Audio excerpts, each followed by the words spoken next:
Why is Australia so strangely empty? Why haven't we discovered so much of the ocean? Is our planet a perfect sphere?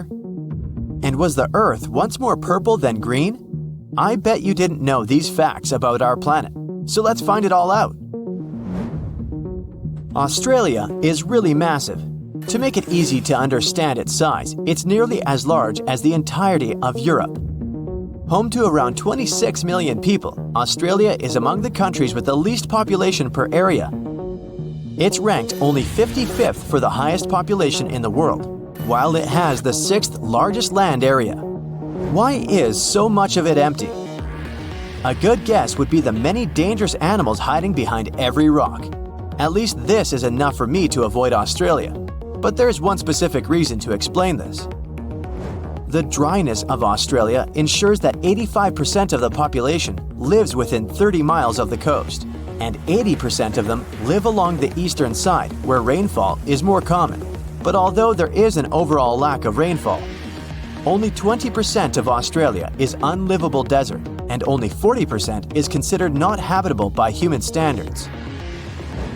The water consumption is actually higher than their average rainfall each year, but there is a further ancient water source hidden way below, which can support a much larger population. It's one of the largest underground freshwater resources in the world, the Great Artesian Basin. It covers a staggering 656,000 square miles, which is 1/5 the size of Australia. It holds enough water to cover the Earth under a 1.5 feet deep layer of water.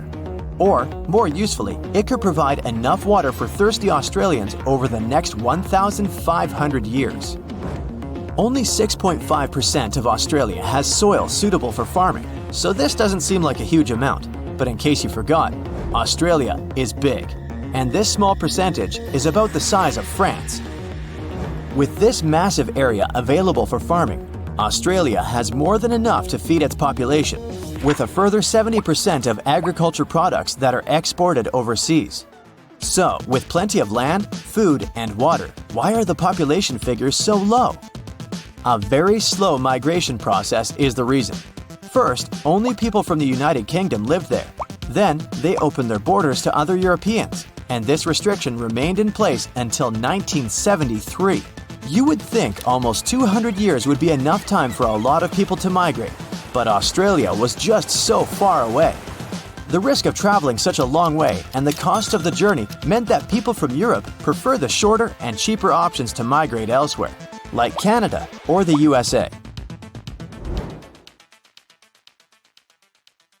For the past 2,000 years, people have understood that Earth is round. But did you know that it's not a perfect sphere? Through the wobbly rotation of Earth, our planet constantly changes its size, very slowly of course. The North and South poles are surprisingly flat. Earth is pretty much like a ball being squished. Imagine there's a giant hand with the fingers pressing at both poles. Because of this pressure, the equator pushes a little outwards. Along with an uneven gravitational field, Earth has loads of gravity glitches, some positive and others negative, creating an uneven, rocky, and bumpy surface. Some places on Earth have more gravity than others. If you weighed yourself along the equator, you would weigh 0.5% less than at the poles. Not a whole lot, and definitely not worth the trip to change your weight. If you were to measure the length from the center of the Earth towards the furthest point of Earth, you would be shocked that Mount Everest isn't at the end of it.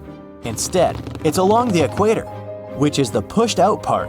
Ecuador's mountain Chimborazo would actually be the tallest point on Earth, as it's the furthest from the center. We still have around 80% of the ocean to map, which is crazy considering how much of the solar system we've explored in comparison. But we're still aware of many of the unbelievable details about the ocean. It covers over 80% of the world's surface, where 94% of the Earth's wildlife lives. And from some of the life in it, up to 80% of the world's oxygen is produced mainly from plankton, algae, and bacteria. One of the most famous, already mapped places is the Mariana Trench. It's the deepest point on Earth, as low as almost 7 miles deep. That's a huge, 5 times the length of the Grand Canyon, and deeper than Mount Everest is tall. It's also home to one of the most ancient seabeds on Earth, casually laying low for about 180 million years.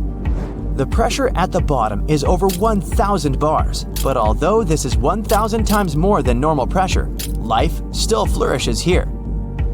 Throughout the ocean, there is an estimated over 3 million shipwrecks lying in the murky depths. Countless artifacts sit there untouched, and there could be more than all the world's museums. The mid-ocean ridge is the longest in the world, reaching 40,000 miles. That's almost 10 times the size of the Andes, the longest mountain range on land. The sun is the reason behind the blue and aqua colors of the ocean. This color isn't from the reflection of the sky, though they are both blue for the same reason. The surface of our planet receives white light from the sun, and it absorbs the orange, red, and yellow light stronger. It doesn't absorb the blue light so much, so it returns to how we see it. Of course, this only occurs based on how pure the water is. If the water is full of mud or algae, they scatter the light and overpower the water's natural blueness. There are many factors that determine what color we see on our planet. Could you believe that the Earth was green before? Instead, it was purple. Chlorophyll in our atmosphere absorbs mainly blue and red wavelengths from the sun and reflects the green ones to what we see our planet as today. Long ago, ancient microbes called retinal dominated the Earth instead of chlorophyll. They absorbed green light and reflected red and violet light. Those microbes had a simpler structure, so they were easier to produce in the low oxygen environment of the early Earth. They provided our planet with a purplish color instead of green. But chlorophyll is more efficient, and as the Earth was developing, it eventually took over. Imagine that billions of years ago, faraway observers could see our home as a small purple dot. I wonder if we could have also been purple. Probably not. The biggest tree on Earth is a giant sequoia named General Sherman. It stands over 280 feet, almost reaching the height of a 26-story building. They believe it to be 2,700 years old, with a circumference of 1,000 inches. Its weight is a staggering 1,800 tons. That's heavy, but it isn't the heaviest living thing on Earth. In Utah, a huge grove of trees called Pando works like a single colony of trees. The massive root system connects all of them together with up to 47,000 stems. It weighs up to 6,000 tons and is 80,000 years old. It makes it the oldest living thing known to humans. Now, what about the biggest area of one being? Off the coast of Western Australia, a seaweed grows to an unthinkable size. The Poseidon's ribbon weed has been growing for 4,500 years, spreading underground clone shoots. It's all connected and shares the same DNA with most of its shoots. It covers a massive 77 square miles, the same size as 28,000 soccer fields, or the size of Nebraska. And it won't stop there either, as it continues to grow by 2 feet each year. It's hard to even picture the scale of these enormous beings. Now, just imagine if they were all purple. South Korea has a rich culture, but some of their museums are far from being traditional. They even have a place called Poo Poo Land. You got me right. This museum is all about feces, human gases, and more. It's 3 floors of wacky and colorful exhibits that will make your Instagram followers go wild. The bravest ones can eat out of a fake toilet pot while in this museum. But the real fun begins when it's time to leave. You'll have to slide your way out through a dark room that mimics your digestive system. South Korea houses the blackest building you'll ever see. The Vanta Black Hyundai Pavilion is covered with Vanta Black paint, which is like the ninja of all paints. It's super black and reflects less than 1% of light. The pavilion was created for the crisp, white backdrop of the 2018 Winter Olympics. Standing at 33 feet tall and 115 feet long, this building sucks up over 99.96% of light, so it's as black as a black hole. South Korea is known for its awesome cafe culture, and their Starbucks outlets are no exception. Take Starbucks Wave Seoul, for example. It literally looks like it's floating on water. This cool spot is located in Seoul Wave Art Center, a place where you can enjoy art galleries and exhibitions. If you feel like you've seen this place before, it might be because K-pop stars have filmed music videos here. Back in 2011, Tesco, the British chain, set up virtual grocery stores in subway stations and bus stops in Seoul.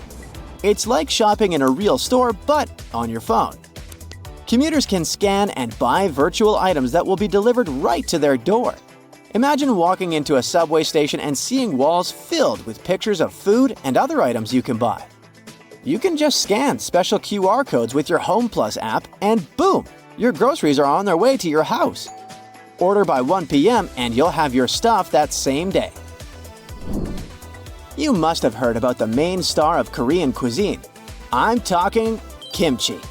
The real question is, where's the element of surprise? This zesty, tangy, sweet, and sour dish has been around for over 1,500 years and comes in over 200 different varieties across the country. You'll never run out of new kimchi dishes to try. It can be served as a side dish, main dish, snack, appetizer, and if you're feeling daring, even a dessert. Ever heard of kimchi and banana? Yeah, that was actually a thing for a while.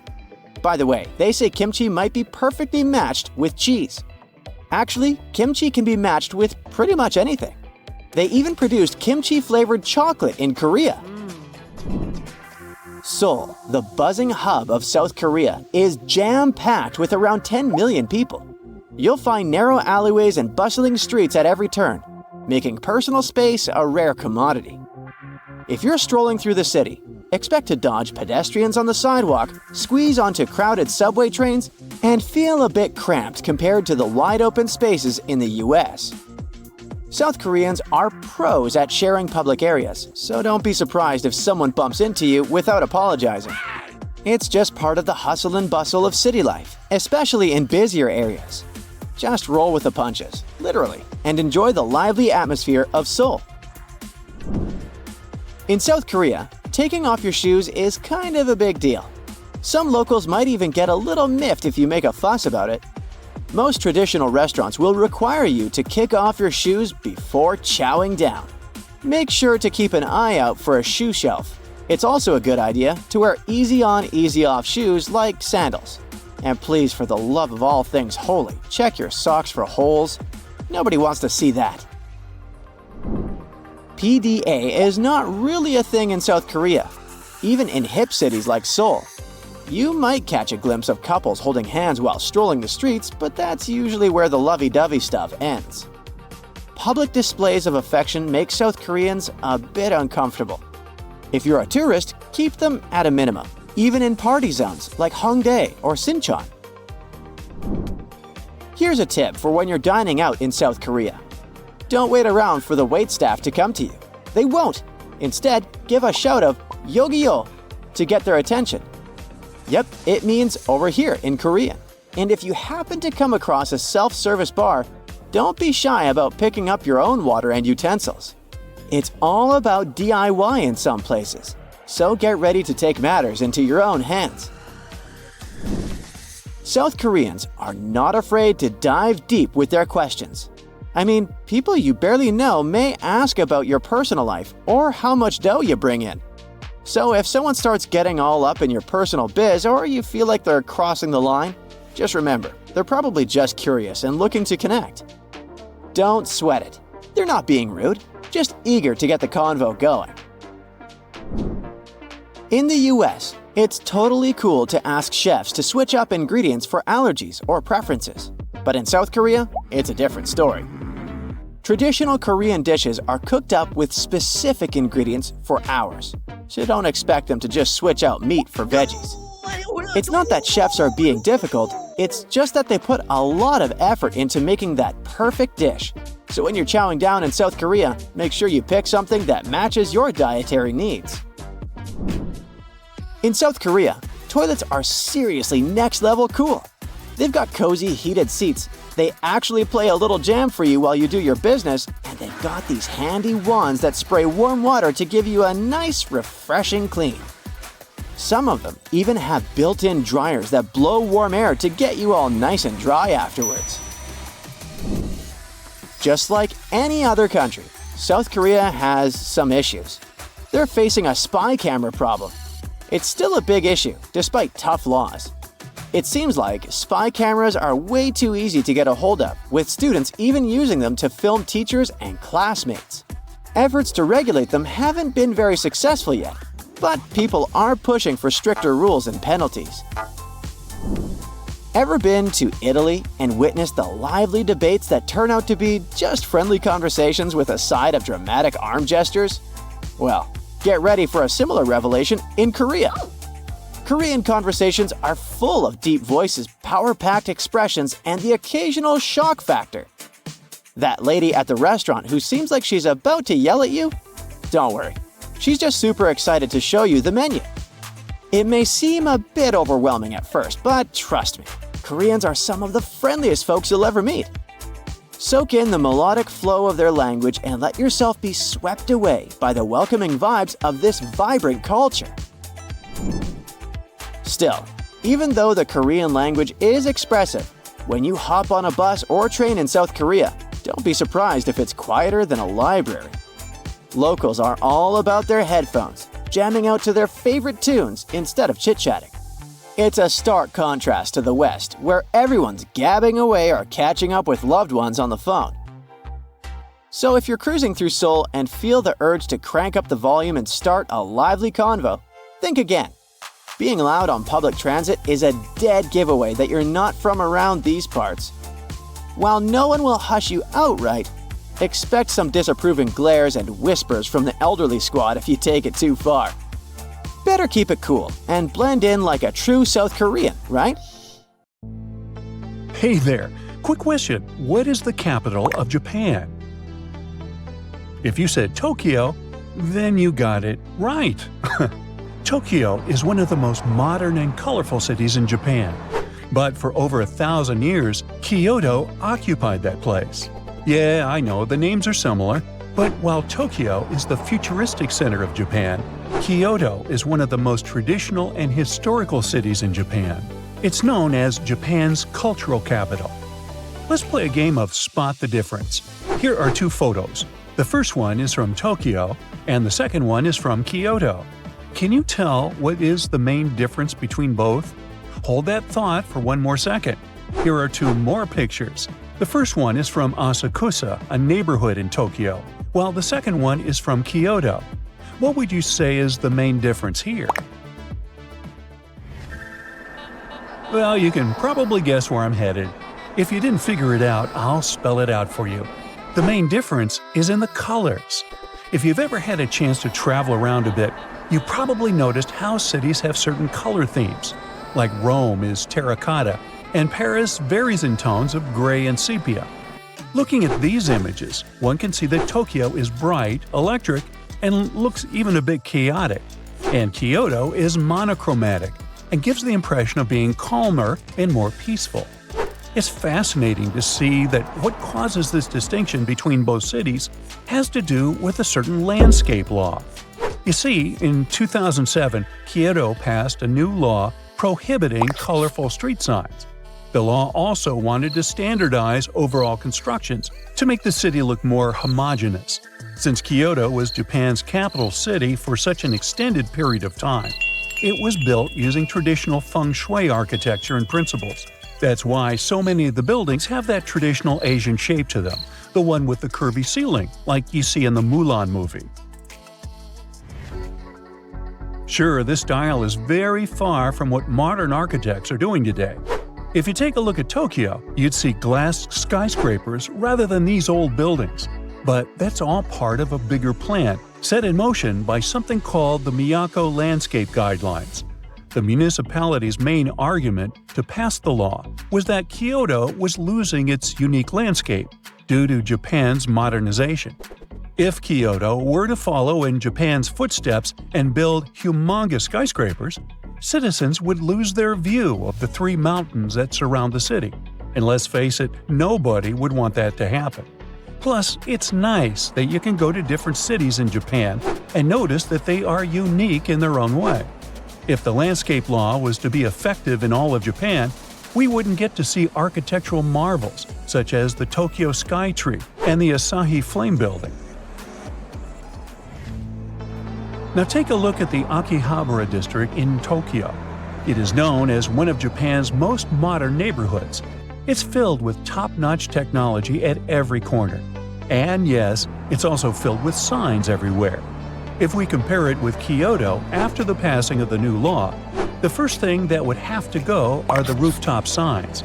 Oh, and flashing and moving lights are also illegal there now. This Kyoto Starbucks also illustrates what I'm talking about. If you were strolling along the bucolic streets of Kyoto's countryside, searching for a place to get a cappuccino, you'd miss this coffee shop completely. I think we can agree that the traditional Starbucks logo was made to call attention, with that crowned siren-like creature supported by a very green background. In other places in Japan, it still looks like this. But in Kyoto, the brand went above and beyond to respect the new guidelines and produced this beautiful wooden logo and a little plaque that says this building has lattes. Yes, indeed. There are multiple examples like this.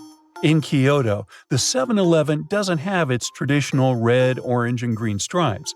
Its logo was changed to black and white. You can think that's dull, but I think we can agree to disagree. It looks perfect when you look at its surroundings. Oh, and what about McDonald's, the world's most famous burger franchise? It kept its yellow logo, but took the red out of the background. In terms of the color palette allowed, the law uses the Munsell color system to determine which chroma levels are acceptable. Usually, the faded version of strong colors like red, black, green, and so on are accepted. Now, imagine if they adopted a Wes Anderson palette. It would look like a Toy City, that's for sure. At first, vendors and shopkeepers felt disturbed by the new law. They didn't understand why they had to change their branding for the sake of some aesthetic the city was trying to preserve. But with time, they not only came to terms with the new law, but could already see the benefits of it for their brand success. You see, this helped turn Kyoto into an even bigger tourist attraction. Tourists felt like they were traveling in time, sort of. Some tourists even like to dress up in traditional kimonos and walk around like geishas. The municipality also began an award system to compensate the shops and brands that had done their homework well. Of course, the camouflage Starbucks won an award back in 2018, as did Sagawa, a major delivery company in Japan, back in 2012. It's not only shops that needed to adjust to the new guidelines. Things such as vending machines and post offices also needed to be toned down. Again, the idea is to make the city more visually coherent, and they sure help. Now, what happens if you don't follow the rules? Well, the people who chose to ignore the landscape law can spend up to 1 year in jail or pay a huge fine. We can also compare the differences inside Kyoto itself. Around the city center, the landscape law is less strict, so you'll find taller buildings and even bigger and more colorful signs. But as you leave the center and move towards smaller cities in the countryside, the law is much more strict. It's especially strict around the UNESCO heritage sites. In case you're not aware, there are 17 heritage sites in Kyoto. Yep, that's a lot. But that's what makes Kyoto so unique. Now, welcome to the neighborhood of Pontulcho. This neighborhood is a good example of how the landscape law changed the city's mood over the years. Pontulcho is a cute alleyway in Kyoto that spans over several blocks. If you look at this Google Street image from 2009 and this one from 2023, you'll see clear differences. For starters, the huge sign at the entrance of the alleyway is gone, and so are the wires hanging from the tops of the shops. The pavement was redone and the big store signs disappeared. It's much cleaner. At night, the alleyway turned into the perfect spot for atmospheric dining, since its legislation decided to rule over the type of lighting allowed in the neighborhood. This is what it looks like at nighttime. Hey, you fancy grabbing some sushi? I can't help thinking that this landscape law contributed a lot to Japan's minimalist architecture. Although images like these ones in Tokyo are far from the idea we have of this minimalist aesthetic, Kyoto falls right into place with it. How about we take a quick look inside one of these establishments? The Starbucks we mentioned earlier also invested in turning its interior design local. It's the first ever Starbucks where you can drink tea on a tatami floor. You can sit cross-legged, like many Japanese people do, and enjoy a delicious hot beverage. I must say I quite like the new Kyoto. How about you? One of the most common and ancient Japanese beliefs, called Shinto beliefs, states that every aspect of nature has a soul. From mountains and rivers to rocks and leaves, each object has a living essence, and that essence is acknowledged and respected. Shinto shrines are places of worship where people come to pay their respects and ask for good fortune for themselves. There are over 100,000 shrines in all of Japan, and each one of them stands out. Let me take you on a tour. Watch out for a large gate called a torii. It indicates that you're entering a sacred ground. On the sides of the entrance, you can notice a dog or lion-like statues protecting the shrine and warding off evil spirits. Before walking in, you need to bow to pay your respects. Now, let's go inside. Make sure not to walk right through the middle of the gate. It's a part of the spirits that are being worshipped. Every other visitor should lean to the side of the gate. First thing there, you need to clean yourself. Right next to the entrance, there's a fountain. You should wash your hands and mouth with the water before going further. There are many natural elements inside the shrine: rocks, flowers, and trees, since a shrine is a tribute to nature. But look, there's also something unusual. Around a large tree, there's a rope with zigzag folded papers. This rope is called shimenawa, and it marks the boundary to something sacred. It's not just trees you can find shimenawa on, but also other sacred objects like, for example, on sacred stones or on torii gates. These pieces of paper right here are called omikuji.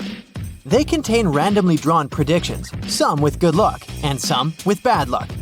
But bad luck doesn't mean your life is over. It means you should just focus on what you can do to make it better. You can also learn from what's written inside omikuji and move on.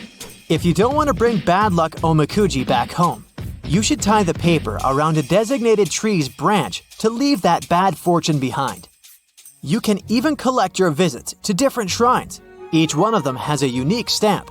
And, for a small fee, each visitor can get a stamp with beautiful Japanese calligraphy in their book of stamps. As you walk out of the shrine, don't forget to nod one or more times and lean to the side on your way out.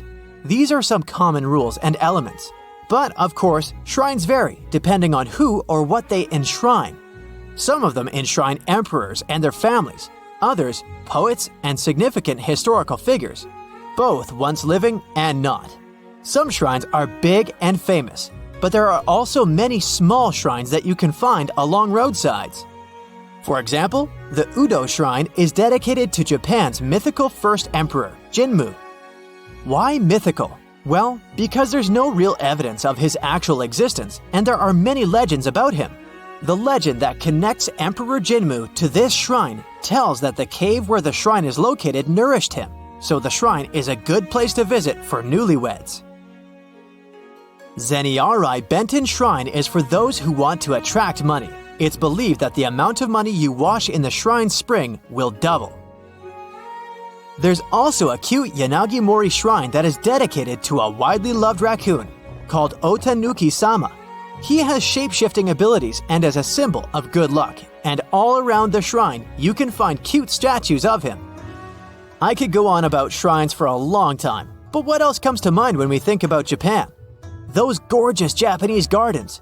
Turns out, the gardens are a Chinese influence that was brought to Japan by an inspired Japanese traveler in the 7th century. Unfortunately, none of the first gardens exist today.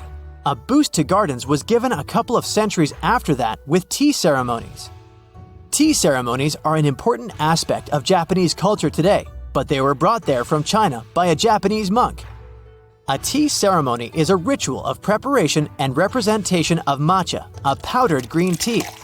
With the boost in the popularity of tea ceremonies, some gardens were designed specifically for the ritual.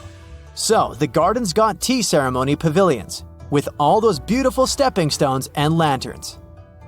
A later modification of gardens are strolling gardens that were intended for walks and events of Japanese aristocracy. Wealthy people started to express themselves through their gardens, taking pride in them and displaying their success beyond their houses. All these things sparked the love and admiration for gardens, so no wonder they're of such high standard today. Japanese gardens still avoid anything artificial and are designed to express the beauty of nature.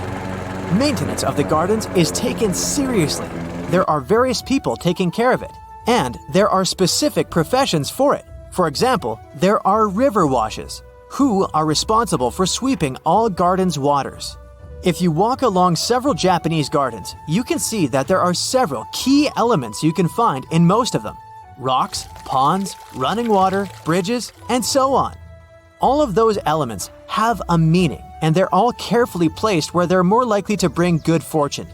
There is even a Japanese manual with the rules for the placement of water. For example, the water should enter the garden from the east and flow out towards the west. This way, the flowing water will carry away all evil, and the owner of the garden will live a healthy and prosperous life. The central element of most Japanese gardens is a pond, and it may represent lakes or seas, both real and mythical. There are many small waterfalls and cascades, and they should face the moon and be designed so that the moon's reflection is captured in the water. Bridges represent immortality. They're made of stone or wood, and they cross streams, but also connect islands, another common feature that represents, well, real islands. Still, the islands vary in size and are filled with symbolism. For example, many are designed to resemble cranes and turtles, which are symbols of health and longevity. Rocks have been playing an important role in Japanese culture since ancient times. Remember that some stones are worshipped in shrines? In gardens, stones symbolize hills and mountains. The rocks are usually arranged in compositions of 2, 3, 5, or 7. The 3-rock composition is more common, and they represent heaven, earth, and humanity. Big rocks are used to build bridges and pathways. Small ones line streams and ponds. There are even so-called dry gardens that are made of stones entirely. The biggest stones symbolize islands and mountains. Sand and gravel symbolize water. There is, of course, no green garden without trees, flowers, and other vegetation. They're very thoughtfully arranged to imitate nature and highlight the best characteristics of every plant and let it thrive. Paths have been an important part of a garden ever since aristocracy started to stroll through them. Gladly, today anyone can afford to have a walk there once in a while. The paths are circular, allowing you to see all the beauty. As you stroll through the gardens, you can notice water basins. You're probably already a bit familiar with them. They're there for ritual cleansing and are especially important to use before tea ceremonies. Lanterns are often paired with water basins. Notice that they aren't made of metal. As you remember, Japanese gardens use natural materials, and so the lanterns are made of stone. They come in all shapes and sizes and are placed in carefully chosen locations to provide the most aesthetic, like on islands and next to significant buildings. There are, of course, many buildings in the garden from where you can observe it. After all, the gardens are built to please the eye in the first place, and they must be enjoyed from within. Pikachu, I choose you! Feeling nostalgic yet? Well, this is shared by millions of fans of Pokémon worldwide. As for the anime genre in general, it's literally taken over the world. Surprisingly, it has many features that pertain to real life, giving insights into real Japanese culture. For example, food. If you've ever watched anime, you must have noticed how carefully animators depict the meals characters eat in most series. A bowl of ramen, the traditional Japanese noodles, is usually drawn in careful detail. And if you look at the photos of real-life ramen, you'll see how closely it is copied in the animation. Same goes for almost all other traditional Japanese dishes.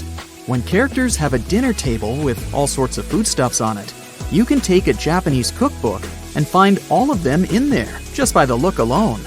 One reason for that is the audience's expectations. People in Japan know what their food looks like, and they expect it to look the same way in anime. The other reason is the overall respect the Japanese have for food. It's much more than just the stuff you put into your mouth and chew. Food has a lot of traditions and national customs related to it, from the way it's prepared to the way it's eaten. That's why it's paid great attention to in anime as well. A lot of series take Japanese myths and legends as the foundation of their plots. You can learn a lot about what they believe in from anime. For example, many fantasy series revolve around yokai, spirits that can take different shapes and be both evil and benevolent. One of the most popular anime series of all time, Naruto, uses a lot of local traditions as well in its setting. Shinobi, the warriors and guardians of countries in the anime, used to really exist back in medieval times. They couldn't command forces of nature, of course, but they were indeed highly trained in martial arts and were often sent for operations that required stealth. The nine-tailed beast, Kurama, is a special fox that appears in anime as well. In Japanese mythology, fox spirits, or kitsune, are supernatural beings whose power and wisdom depend on the number of tails they have. The older and stronger they become, the more tails they grow, and nine-tailed foxes are considered the most powerful of all. No wonder Kurama was the strongest of the tailed beasts in the anime. By the way, Pokémon also referred to this myth with one of its creatures called Ninetales. It obviously had 9 tails and looked like a fox. This Pokémon appeared already in the first generation and was one of the first 100. Right now, there are more than 900 Pokémon overall, and the number is still growing. Gotta catch 'em all! In recent years, the isekai genre has immensely grown in popularity, both in Japan itself and around the world. The key feature is that a common person from our modern world gets either summoned or reborn in another world, usually a fantasy one. The protagonist then has wonderful and dangerous adventures, and often becomes one of the most prominent figures in the new world. The reason for such popularity is simple. It's an escape from dull reality. Before their transition to another world, the main character is usually shown as a perfectly ordinary human being. They can be a school kid, an office clerk, or even a jobless person. And after they get transferred, they often obtain some superpowers or magic abilities that give them the upper hand against monsters and other enemies. It's really a thing in common among people all over the planet, but Japan is perhaps especially longing for such escapes. It's customary for the Japanese to work a lot, and burnout is pretty common for them. Also, they often stay at work after hours without extra pay, which takes its toll on their well-being too. Office work can be tedious and hard, so no wonder they dream of being transported to a fantasy realm where they could be free and have magical adventures. Speaking of office work, you might picture animators and illustrators working in anime studios as some popular and wealthy guys, but that's far from true. In fact, most animators earn just enough to feed themselves, and many of them say the pay they get is insufficient for the work they do. Despite anime studios earning billions of dollars on their most successful titles, they often pay their employees just enough to survive. That happens because most animators come to the industry out of sheer desire to work on what they love. They don't go there to earn money, but to see their favorite manga series become live on screen. Also, the traditional approach to work in Japan is all about us, not me. They work for the collective good, not for themselves. So it's not customary for them to complain about their work conditions, as opposed to Western societies. One of the less obvious parallels between anime and the real world is the usual setting of almost any shonen series. It's a specific genre that's aimed at teenagers and young adults in anime. It normally involves adventures, dangers, a pretty clear line between good and evil, and vivid characters on both sides of the conflict. In such titles, the main character usually has to go through a lot of trouble before they come out victorious. The viewers see them training hard, battling against ever stronger foes and finding clever solutions to dire situations. The protagonist is almost never shown as someone especially strong. On the contrary, their enemies are all more powerful and cunning than they are, and it's through hard work and perseverance that the main character prevails. The not-so-hidden message of all these titles is that you can only achieve success by working hard and developing your skills. Nothing good comes without a struggle, and this rule can be easily applied to real life. It's also the rule many Japanese live by. The harder you work, the better you become. Apart from various adventurous titles, anime presents a vast array of casual, everyday life series. And from them, you can learn a lot about how the Japanese live. For example, if it's a title about school, it might be surprising to see all girls pictured walking around in skirts, even in winter. But in fact, that's totally true. Skirts are part of a school uniform in Japan for girls. It's not prohibited to wear warm stockings underneath them if it's cold, though. Skirts are also considered fashionable in Japan, so you would often see women walking around wearing them, even outside schools. And since it's not too cold in central and southern regions of Japan in winter, you can see skirts even in the coldest months.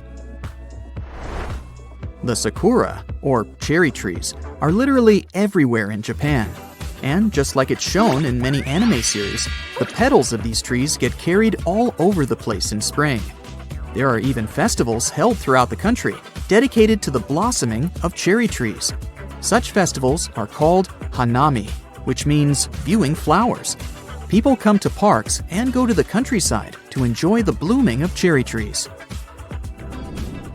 Households are also shown pretty true to life in anime too. Typical Japanese homes are small and minimalistic. They usually don't have much in terms of decoration, preferring practicality and comfort over visual pleasure. And yes, they sleep on the floor. Well, not exactly. They use futons, or mattresses that they put right on the floor. While beds are not really rare in Japan, futons are still very much a thing. By the way, it's sort of a custom to clean the futon in spring by taking it out to the balcony and beating it with a special stick. These mattresses are pretty heavy and hard to wash, so it's basically the only way to clean them after a long winter. And now, for some risky restaurant business. Pufferfish is a Japanese delicacy and something akin to Russian roulette in the world of food.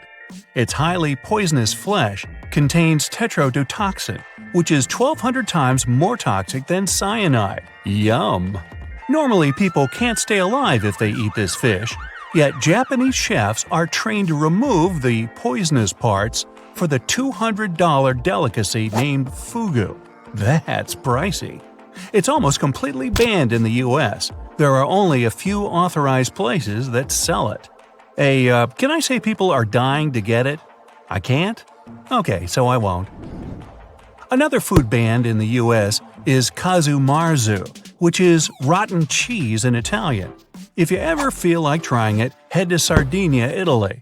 Basically, it's some sheep milk cheese.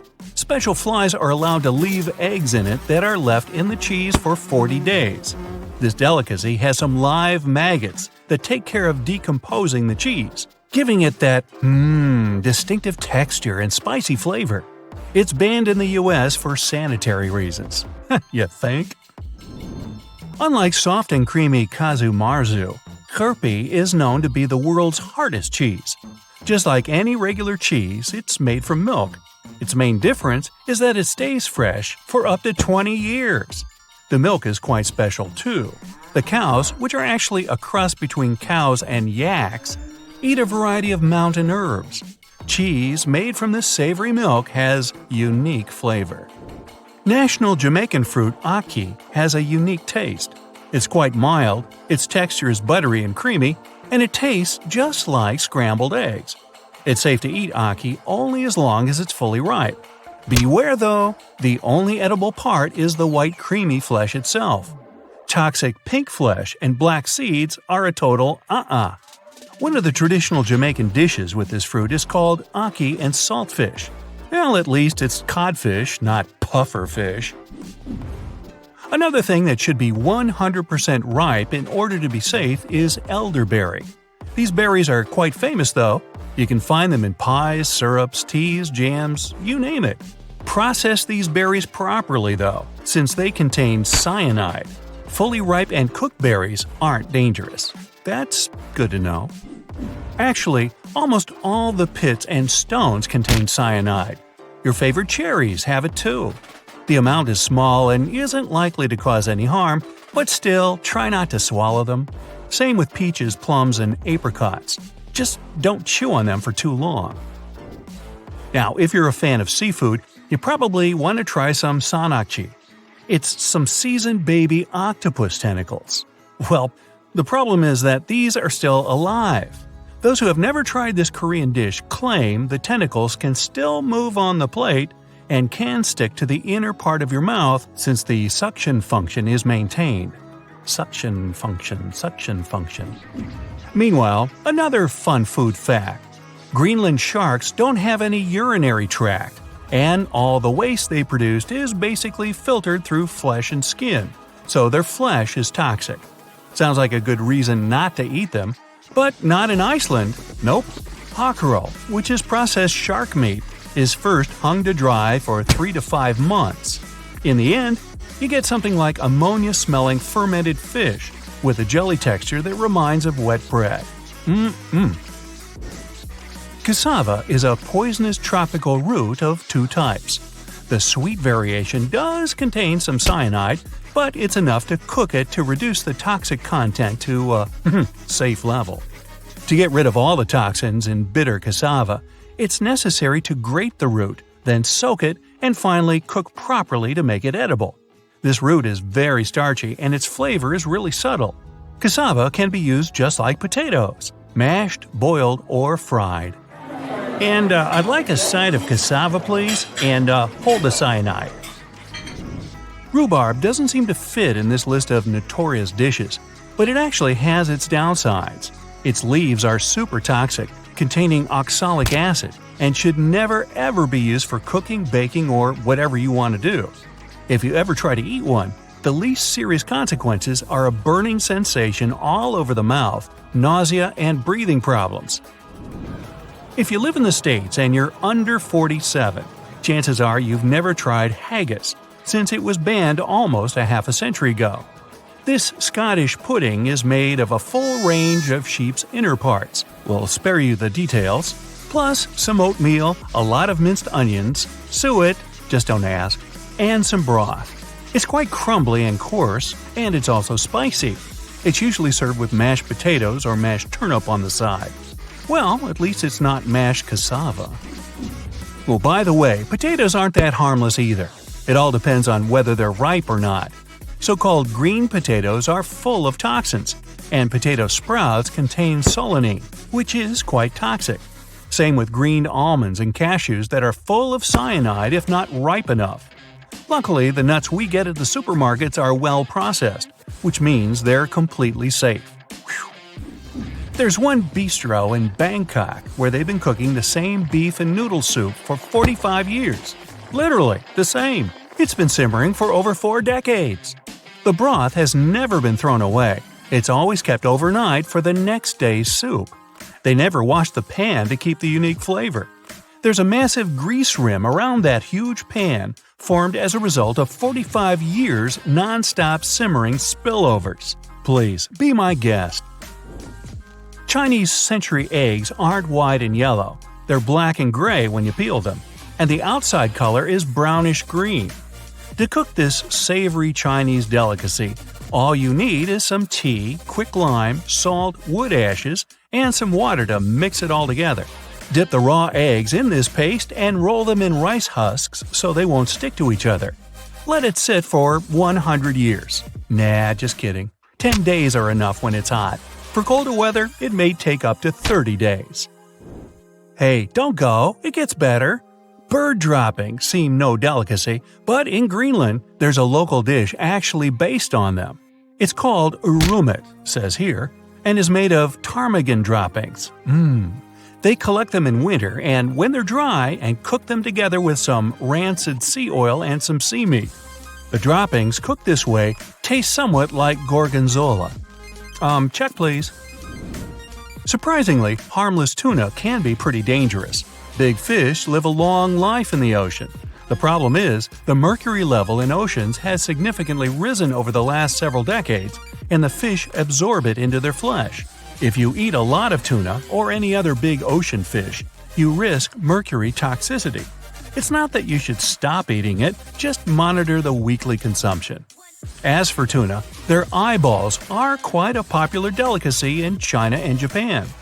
Tuna eyeballs need to be boiled before eating, thank goodness, and some seasoning is required too.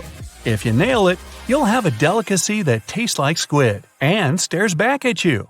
Hey, on the good side, it costs less than $1.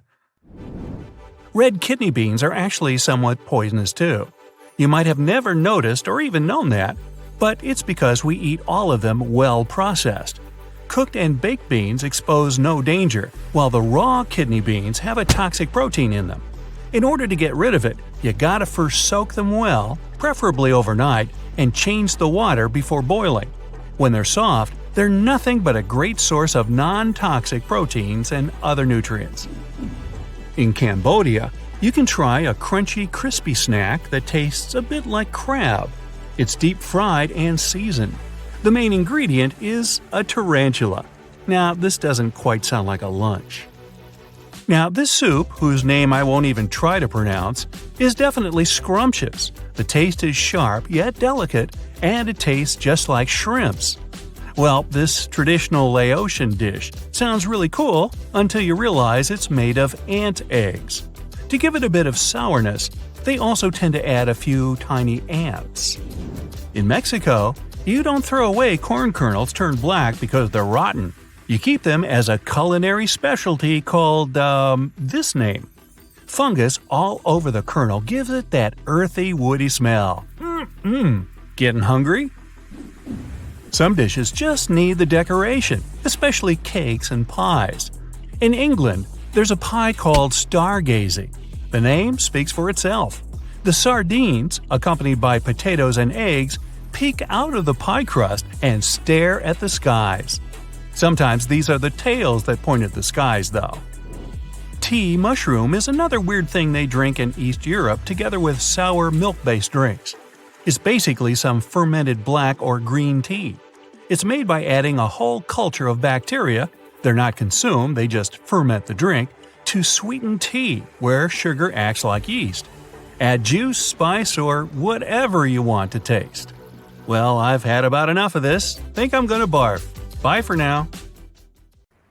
Most people know that pyramids were built as grand tombs for the pharaohs, designed to ensure they had a smooth journey to the afterlife.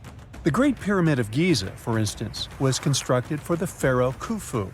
But what most people don't know is that this whole pyramid building trend started right here, with the step pyramid of Djoser, about 4,700 years ago.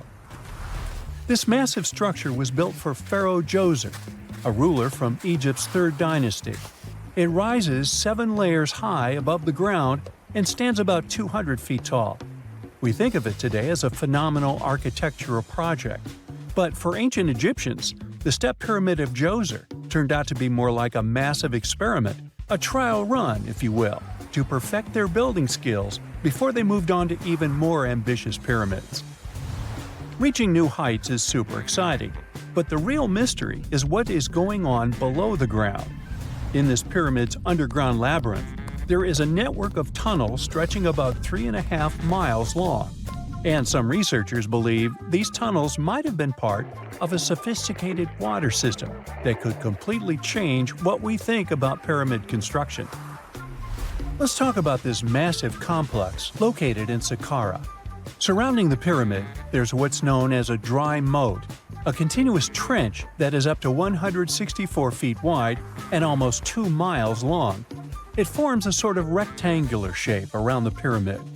This trench has an average depth of about 65 feet. Now, if you were to add up all the earth and rock they dug out to create this moat, it would be about 10 times the volume of the step pyramid itself. For the longest time, people just assumed this trench was nothing more than a huge quarry. a place where they dug up stone and clay to build the step pyramid. Makes sense, right? But when you take a closer look, it doesn't add up. The trench is too narrow and deep to be practical for mining, and its layout doesn't match anything we know about ancient Egyptian quarrying methods.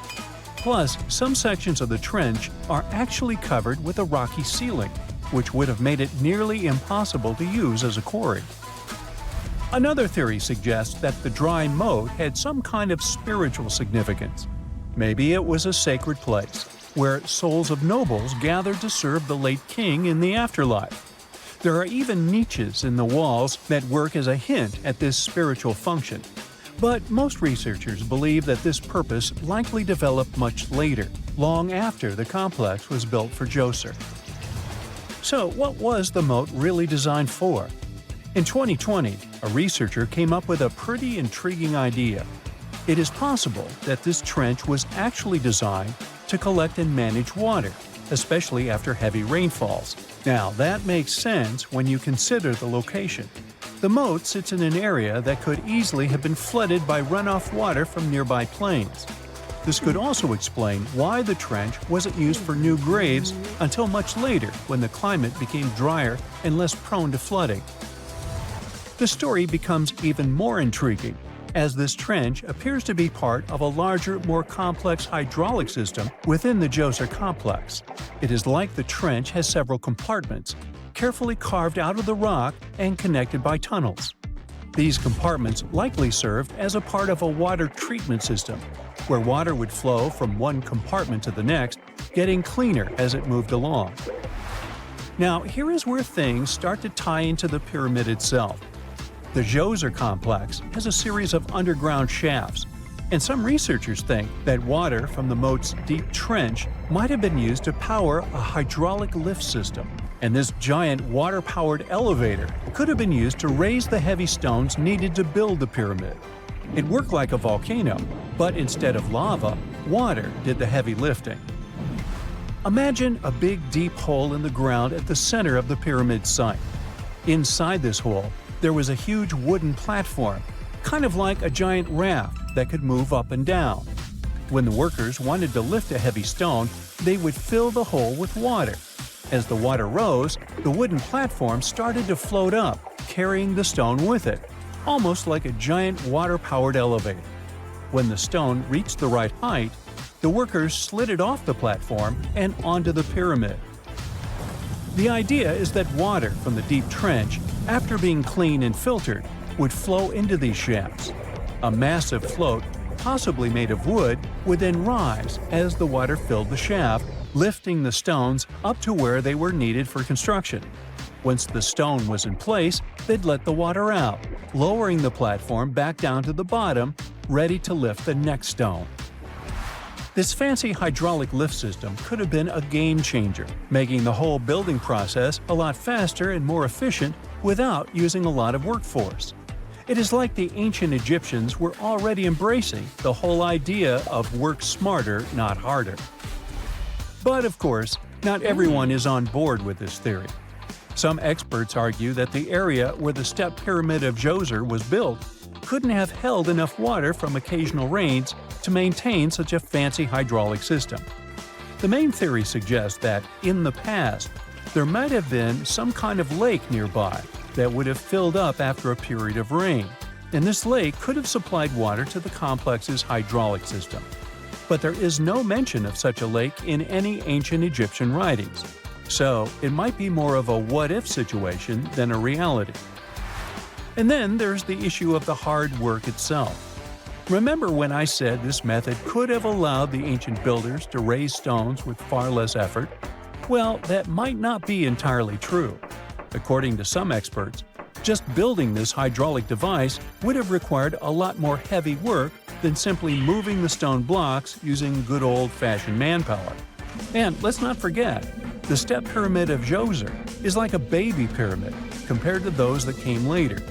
The stones used for Djoser's pyramid weighed, on average, about 660 pounds each, which is nothing compared to the more than 2.5-ton blocks used later for the pyramid of Chephren.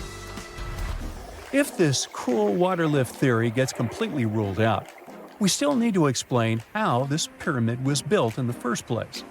To answer that, we need to rewind a bit and talk about the original plans. See, before Djoser's tomb became a pyramid, the idea was to construct a simple mastaba. This type of tomb was pretty common in earlier periods, a flat-roofed, rectangular structure with sloping sides. But after the original mastaba was finished, they decided to expand it a bit by adding more layers on top.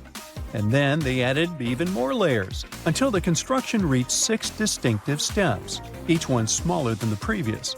And they probably did all this by raising those heavy stones using ramps, not a water-powered elevator. There is still so much we don't know about the step pyramid of Djoser. More research is definitely needed to fully understand how this system worked, or if it even existed at all. But the idea of using water to help build the pyramid adds a whole new layer to our understanding of ancient Egyptian engineering.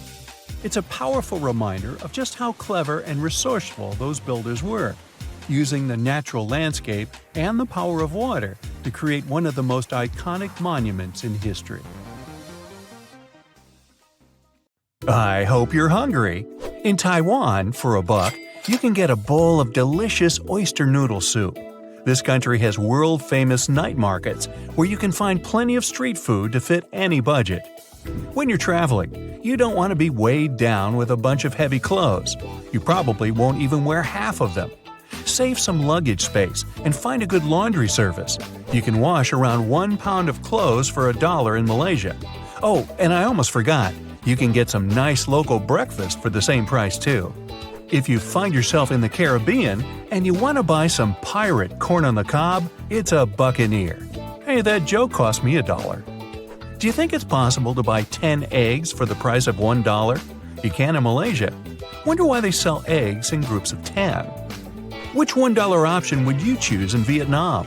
2 nice cups of local coffee, 5 local newspapers, 1 year of insurance for your motorbike, a good hair wash, or 4 delicious rolls. Now we're talking. If you're in Indonesia on a budget, you can always get a full meal of chicken porridge, meatballs, and chicken noodles. And if you need some help back to your hotel, a motorbike taxi will cost you around $1 as long as it's a short enough ride. In Bangkok, Thailand, there's a long-tail boat that takes you from one side of a wide river to the other. And for $1, you can ride on it a whole 6 times, back and forth, back and forth. Are your feet swollen from the flight? Give yourself a 30-minute foot massage in the Philippines, something you can actually get for $1 over there. Hello there, Sri Lanka. While there, you can buy a 5-hour bus or train ride across the island for about $1. If you don't feel like traveling all over, search for some local places to try their traditional coconut pancakes for the same price. Meanwhile, in Armenia, you can choose between a huge pack of flour, a big sack of potatoes, or 3 loaves of bread. What would you even do with all that stuff? Hey, how about turkey? Not the Thanksgiving one. Only got a few coins in your pocket? There's a nice cup of Turkish tea waiting for you. It's actually the most popular hot drink in the country. Or if you want to eat something delicious, you can have a piece of the sweet pastry baklava. Okay, $1 won't get you the biggest piece ever, but it's still worth it. A hot dog for $1? That's not a trap. It's the real price you can actually find on the streets of Macedonia. Meanwhile, in Croatia, you can get a ticket for public transportation, local newspapers, or a scoop of excellent ice cream. Oh yeah, and a cup of cappuccino at a local coffee shop too. Speaking of a good coffee, yes, Italy!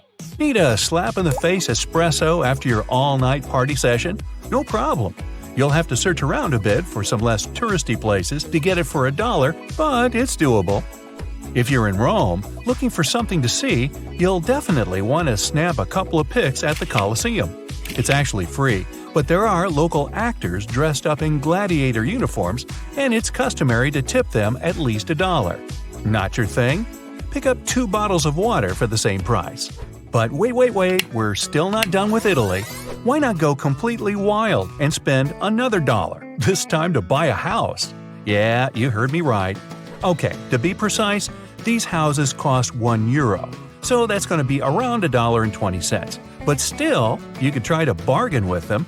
And no, it's not that real estate in Italy that's insanely priced. There's a story behind it. Italy's trying to attract new residents back to their tiny towns to increase the population. People have been moving out of these areas, headed for the cities to look for work. These towns just want to bring some life back onto their streets. Moving to the UK now. You can definitely find something for $1. The question is, how do you handle it? How about a $1 pickled egg? Yup, an egg boiled and then pickled in vinegar. It's a classic over there, usually served as a side dish for fish. When you're in London, you can visit most museums for $1. Okay, you got me. Museums there are mostly free. So, a whole bunch of pickled eggs, anyone?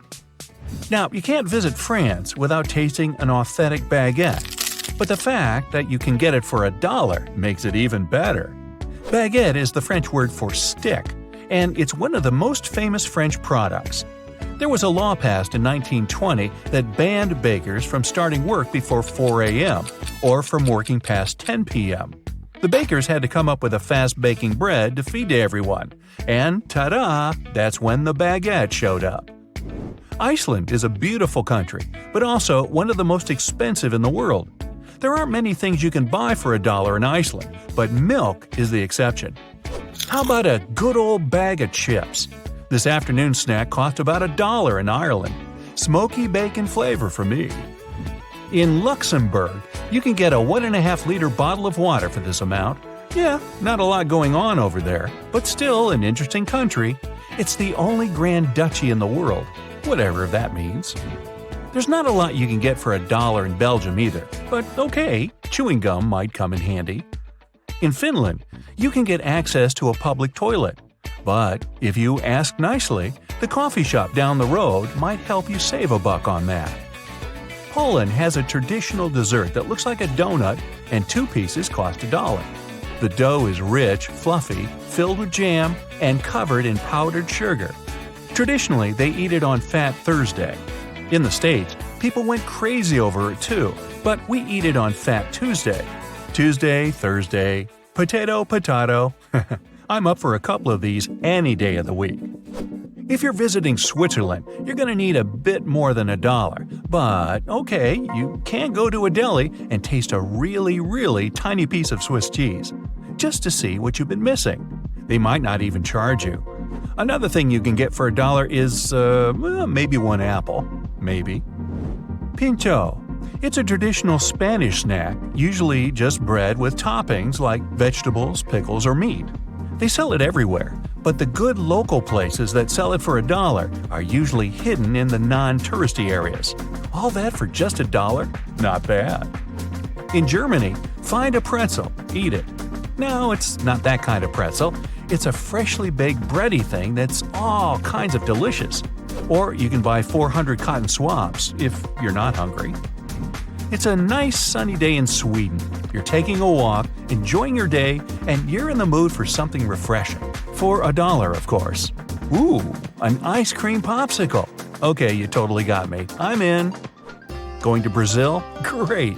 $1 there can get you a glass of fresh orange juice. Or even better, if you don't feel like walking around with your backpack all day, get to the nearest bus station. They have lockers there, so you can ditch your stuff and head straight for the beach. Time for Colombia.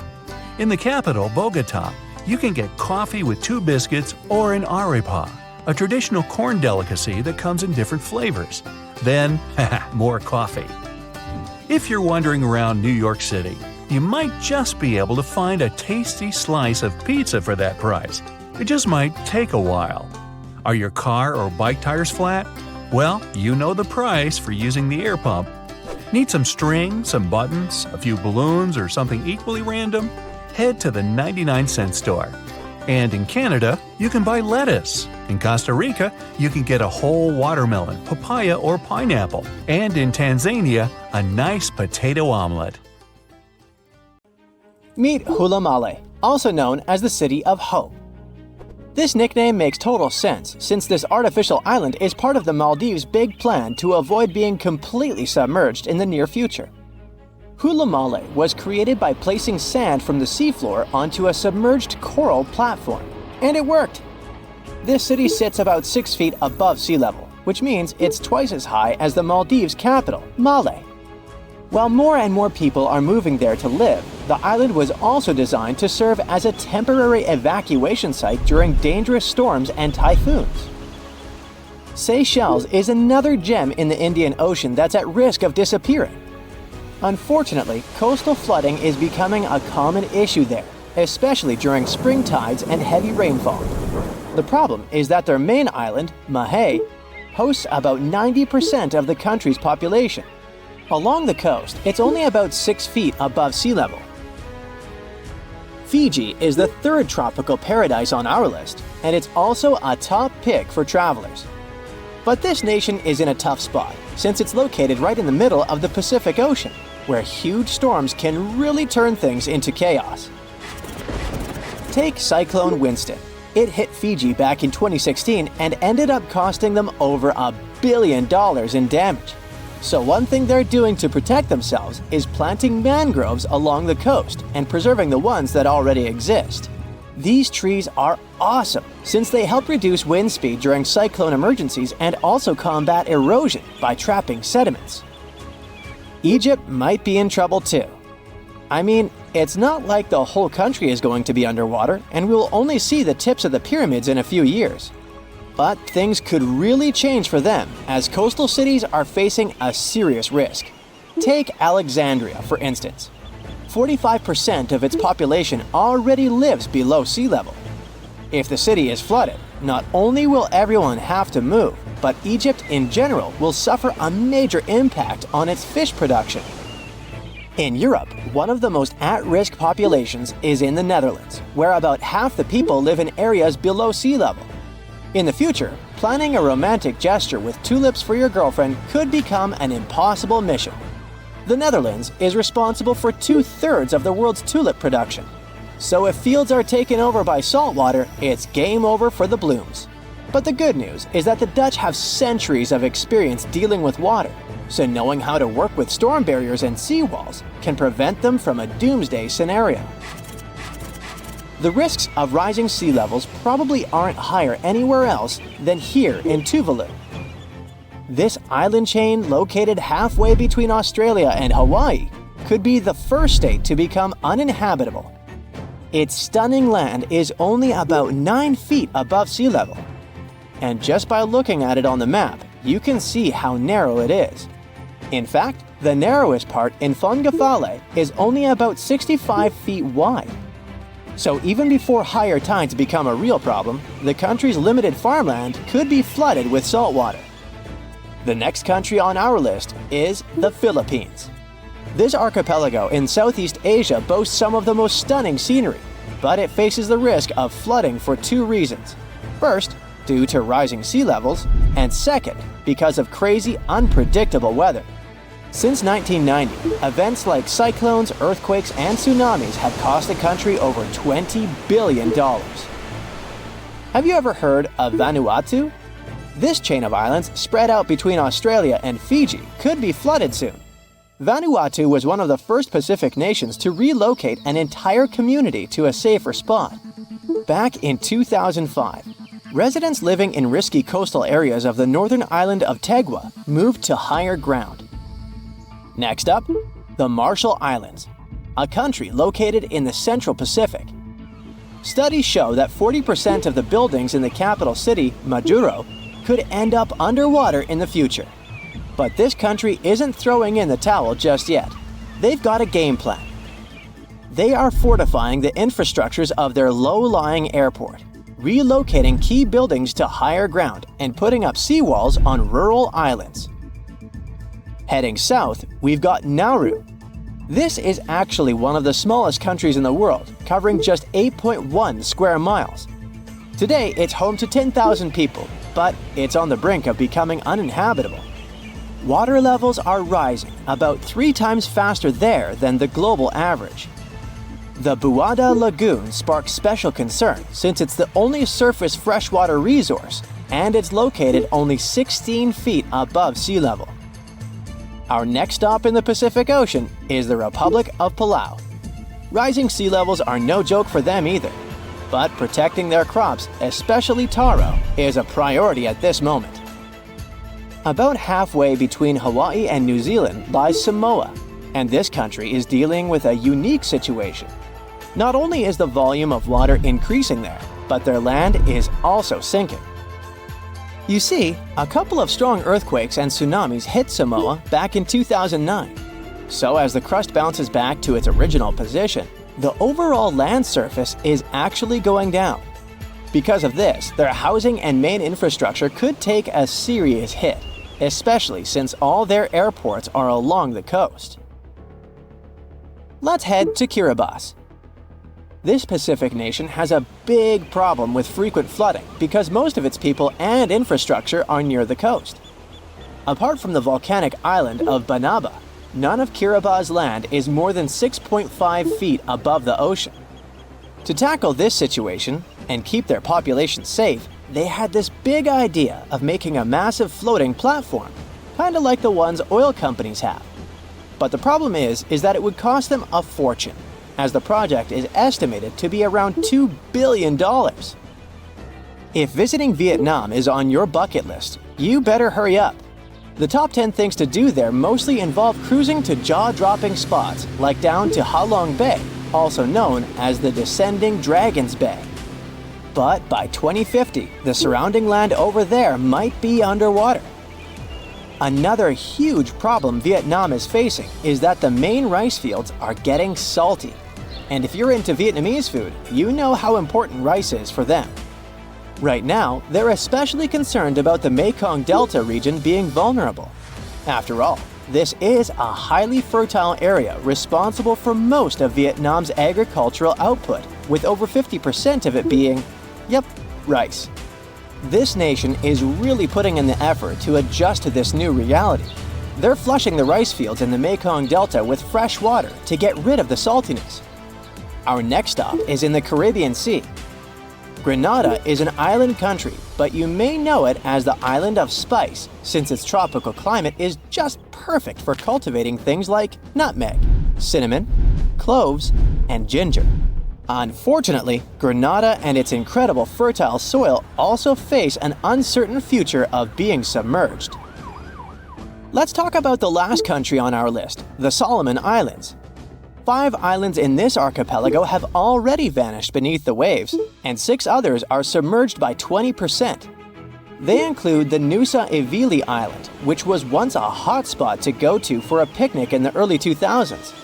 Even though the situation is complicated, it's important to note that more than 300 of the islands there are inhabited. One thing about the Solomon Islands is that it seems like they're always in some kind of recovery mode, since the country often gets hit by tropical cyclones and flash floods. Their population is already working hard to save their homes from the rising seas by building stone walls along the coast, planting mangroves, and constructing houses in higher areas. Hi there, traveler. Are you ready for 80 days around the world? Can't take that much time off? Well, how about 8 minutes around the world? But this is no ordinary tour. You're about to hear some weird and extraordinary stuff about different countries. So, when you visit them for real, you can brag about your cultural knowledge to your friends and even pretend to be a local. Let's kick off, pun intended since its nickname is the Boot, with Italy, shall we? Italian police sure know how to be on duty in style. Not so many years ago, a Lamborghini was added to the police vehicle fleet in Italy. It probably helps them catch criminals fast. Or maybe the lawbreakers thereafter get so impressed by how glamorous the police car is that they stop to take a look at it for a second, and that's how the officers easily catch them. Now, since we're already in Europe, we might as well head to Germany. The speed limit is nothing but a suggestion on some parts of the German highways, called the Autobahn. And it's actually up to drivers to choose whether to follow them or not. So that means they can drive as fast as they want or as fast as their car allows. You might be aware that Slovakia is famous for its many castles and chateaus, but I bet you didn't know this one strange holiday tradition they do there. A live carp is usually kept in the bathroom before preparing it for holiday dinner. Since carps are bottom feeders, people let the one they have swim in their bathtubs for a few days to clean its track. That also means no long baths with luxury salts and flower leaves. After the dinner is served, they keep a scale from the fish in their wallet because they believe it attracts money. And apparently the same goes for Poland too. There's something fishy going on. Let's head to Finland now. I have not one but two interesting facts about there. From 1999 to 2010, Finland held the World Sauna Competition, in which the person who could sit in the sauna the longest would win, or beg. These were so famous that people from all over the world would come to Finland to compete in this extreme activity. When you think about the fact that saunas were invented by the Finns over 2,000 years ago as a form of a bath, it makes sense that something like this became a thing. Funny thing is, the second bizarre Finland fact I have for you is also about a form of competition. See, there's this contest that originated in Finland called Jukonkanto, in which men participate in running a specific distance while carrying their wives. It even has a category in the Guinness World Records. The goal of this race for the contestants is to carry their partners through special obstacle tracks in the fastest time. Now, in case you're wondering, the original course consisted of rough, rocky terrains with fences and brooks back then, but it has been altered since to suit modern conditions. The International Wife Carrying Competition Rules Committee, yes, that's a real thing, set the rules for the track to have 2 dry obstacles and a water obstacle about 1 meter deep. The Wife Carrying World Championships have been held annually in Finland since 1992, and the winner gets their partner's weight in drinks, not gold. Talk about competitive spirit, huh? Meanwhile, Sweden, Finland's neighbor, is no slouch when it comes to having some bizarre facts of its own. If you're one of those people who is not a fan of sushi, you sure are not going to like this one. In Sweden, rotten fish is an actual food item called surströmming. Okay, to be fair, it's not really rotten. It's just lightly salted and fermented. However, it does smell rotten indeed. This version of Baltic sea herring has been a staple of Swedish cuisine since the 16th century. The fermentation process of the fish takes at least 6 months and gives the dish a somewhat acidic taste and a characteristic strong smell. So much so that it's now known as one of the world's smelliest foods. Now, might as well visit Harry Potter's motherland before we leave Europe. Now, I'm not going to say people in the UK go to school on flying brooms or anything, even though we probably all wish that was possible. But trust me, this one is as unusual as that. People in the UK have a competition to roll after a giant cheese wheel. Yup, you heard that right. The event is called the Cooper's Hill Cheese Rolling and Wake and is held every year near Gloucester in England. A round of double Gloucester cheese is sent rolling down a 200-yard hill, and participants race down after it. The competition was traditionally held by and for the people who live in the local village of Brockwood. But now they accept people from all over the world to take part in it. So write your name down for next year, and you might just win the prize, which is, what do you think, bad-smelling fish? No, it's cheese, of course. We're going to travel slightly east now and visit Turkey. If you're one of those people who calls themselves a gourmet, then this sure is going to interest you. There's a dessert in Turkey that contains chicken meat. It's a traditional dessert that's a Turkish version of a milk pudding made with shredded chicken breast. It used to be a delicacy served to Ottoman sultans in the Topkapi Palace, but it can now be found in almost every restaurant and is a very beloved dish. Now, we can't have a work tour without visiting Asia. Our first destination there is Japan. Now, if you ever have to drive a car in Japan, this sure is going to help you not get confused.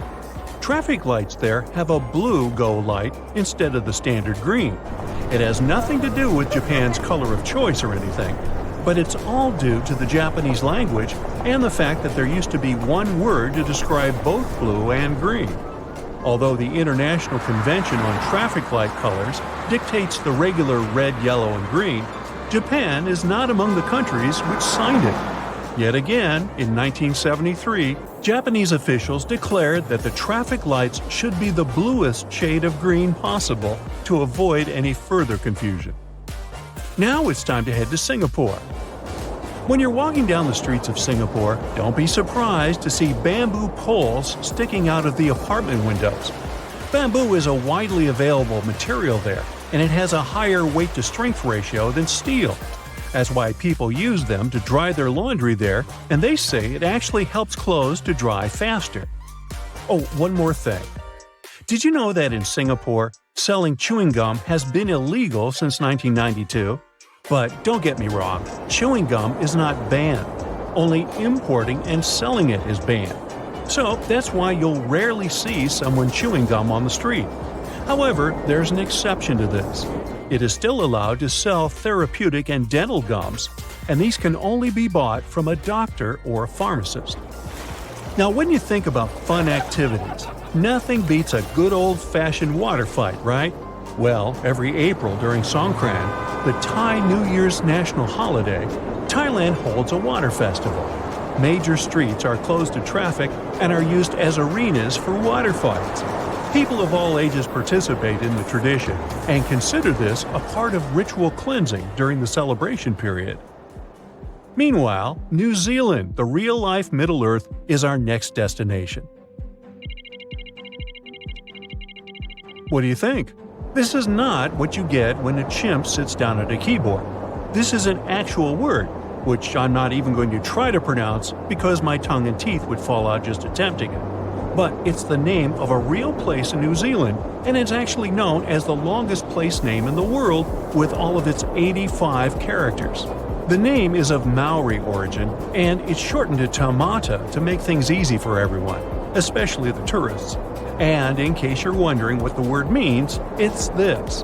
The summit where Tamatea, the man with the big knees, the slider, climber of mountains, the land swallower who traveled about, played his flute to his loved one. Okay, things must have been pretty slow back then, when tooting a flute gets a town named after you. But who am I to judge? Let me continue my world tour, and now we're heading straight to Europe. Let's start our journey in Greece, a place with thousands of years of history. Even in modern days, there are still ancient ruins there that are being carefully preserved, and it's an interesting ride. The airport of Athens has a built-in museum with ancient artifacts. And here's how ancient and modern coexist there. Here's the view of the Acropolis from the street. A Spartan roaming the streets of Greece. A Redditor shared a photo of a modern building built right over the ancient ruins. The visitors can see the ruins through the glass. Greece is also very well known for its cats roaming the streets everywhere. This Redditor spotted a cat guarding the National Bank of Greece. These days, everyone is trying to reduce the usage of plastic. Some use paper straws and some go with glass straws. But this cafe in Greece offered to use macaroni as straws. I'm not sure if it's stupid or genius. Another user went to a restaurant in North Macedonia and got baffled when they served slices of pizza on waffles. Double win, a snack and no waste. In Romania, vending machines seem to be a thing. This one, for example, is a machine with ham. And here's a better one, a vending machine selling cartons of eggs. Scrambled eggs, probably. Europe is a place where old neighbors are modern, and this combination is mesmerizing. I'll show you. This Redditor shared a photo of a modern basketball court squeezed between 700-year-old walls in Croatia. And here's a photo from inside a grocery store. Look at these old columns. Modern problems require modern solutions. These traffic lights light up the ground so that people who store their phones could notice when the light changes. Italy is a work of art with thousands of years of history. I have quite a bunch of stuff for you from there. Some ruins date back thousands of years, and a lot of that gets preserved. A Redditor shared a photo of a lobby of a hotel that has a glass floor so that the ruins were visible. And these are the railing in an Airbnb. Even street signs are a work of art in Italy. Look at this one. Another Redditor shared even more designs. This Redditor showed a photo of a supermarket that is located in an old theater in Venice. Another user added one more photo of that supermarket. Since we're talking about supermarkets, apparently, pets are allowed there. There are even special carts to carry them. Cities are centuries old, and there are quite a few narrow streets, so post vehicles have to adjust to fit them. Here's one of them.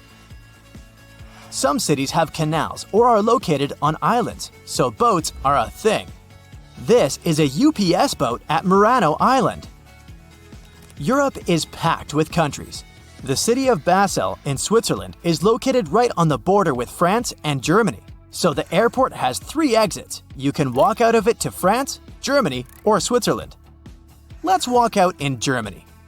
Look, there's a traffic light with a girl walking a camel. The reasons are a mystery to me because camels aren't really a German thing, but it's cute. Here's another unique streetlight featuring Karl Marx, a famous German philosopher. Back to baffling vending machines. In Germany, you can find vending machines with sausages. Hamburg is Germany's major port city. There's a river that connects it to the North Sea. No wonder there's a drive-through McDonald's for a boat. Look at this design of mineral water that is being sold in the Swiss Alps. A Redditor brought a souvenir from France. These are baguette-shaped pens. Look at this narrow house in Spain. I wonder what it looks like inside, but unfortunately, the Redditor only shared the exterior. In Portugal, cell phone towers are disguised as trees. And this is a bus that can ride the roads and then turn into a boat. A Redditor spotted doors in London that have doorknobs in the center. This seems super inconvenient, but apparently the handle doesn't turn and exists only to pull the door closed. And the metal part with the keyhole has a little handle on the bottom of it. Europe is a historical place. This post box bears the mark of a king ruling over a century ago. Back in the day, red telephone boxes were in high demand. Nowadays, when every person has a cell phone or 2, not so much. So telephone boxes are being used in different ways. This one, for example, is now a smartphone repair shop. Luxembourg is a small but rich country squeezed between France, Germany, and Belgium, and they have baguette vending machines. Let's move north first, to the Netherlands. Farmers border their fields with a strip of flowers and put up a sign with a QR code, where people can pay for picking the flowers. And here's just a weird installation spotted by some Redditor. In Denmark, in Aarhus, a city founded by the Vikings in the 8th century, you can find traffic lights with Vikings pictured on them. Some trash cans in Swedish subways have a separate space for cans. Homeless people can pick them up and exchange the cans for some cash. There's a giant statue of a silver moose in Norway. And these are signs on bathroom stalls depicting reindeer. Apparently, Finnish people are as polite as Canadians. On the bus, they have a button to thank the bus driver. Also, a Redditor spotted a raccoon pattern on a bus seat. We all know rocking horses. Most of you probably had one in your early days. Well, Finnish little people have rocking moose. Many people come to Iceland hoping to see the Northern Lights. A Redditor had a phone in the hotel which had a special button to wake the guest up when the Northern Lights appear. Lithuanians sometimes put fake police cars on the sides of the road to combat road speeding. Europe has been ruled by kings and queens for centuries. Even today, many countries like the UK, the Netherlands, Spain, Denmark, Belgium, and some other countries have monarchs.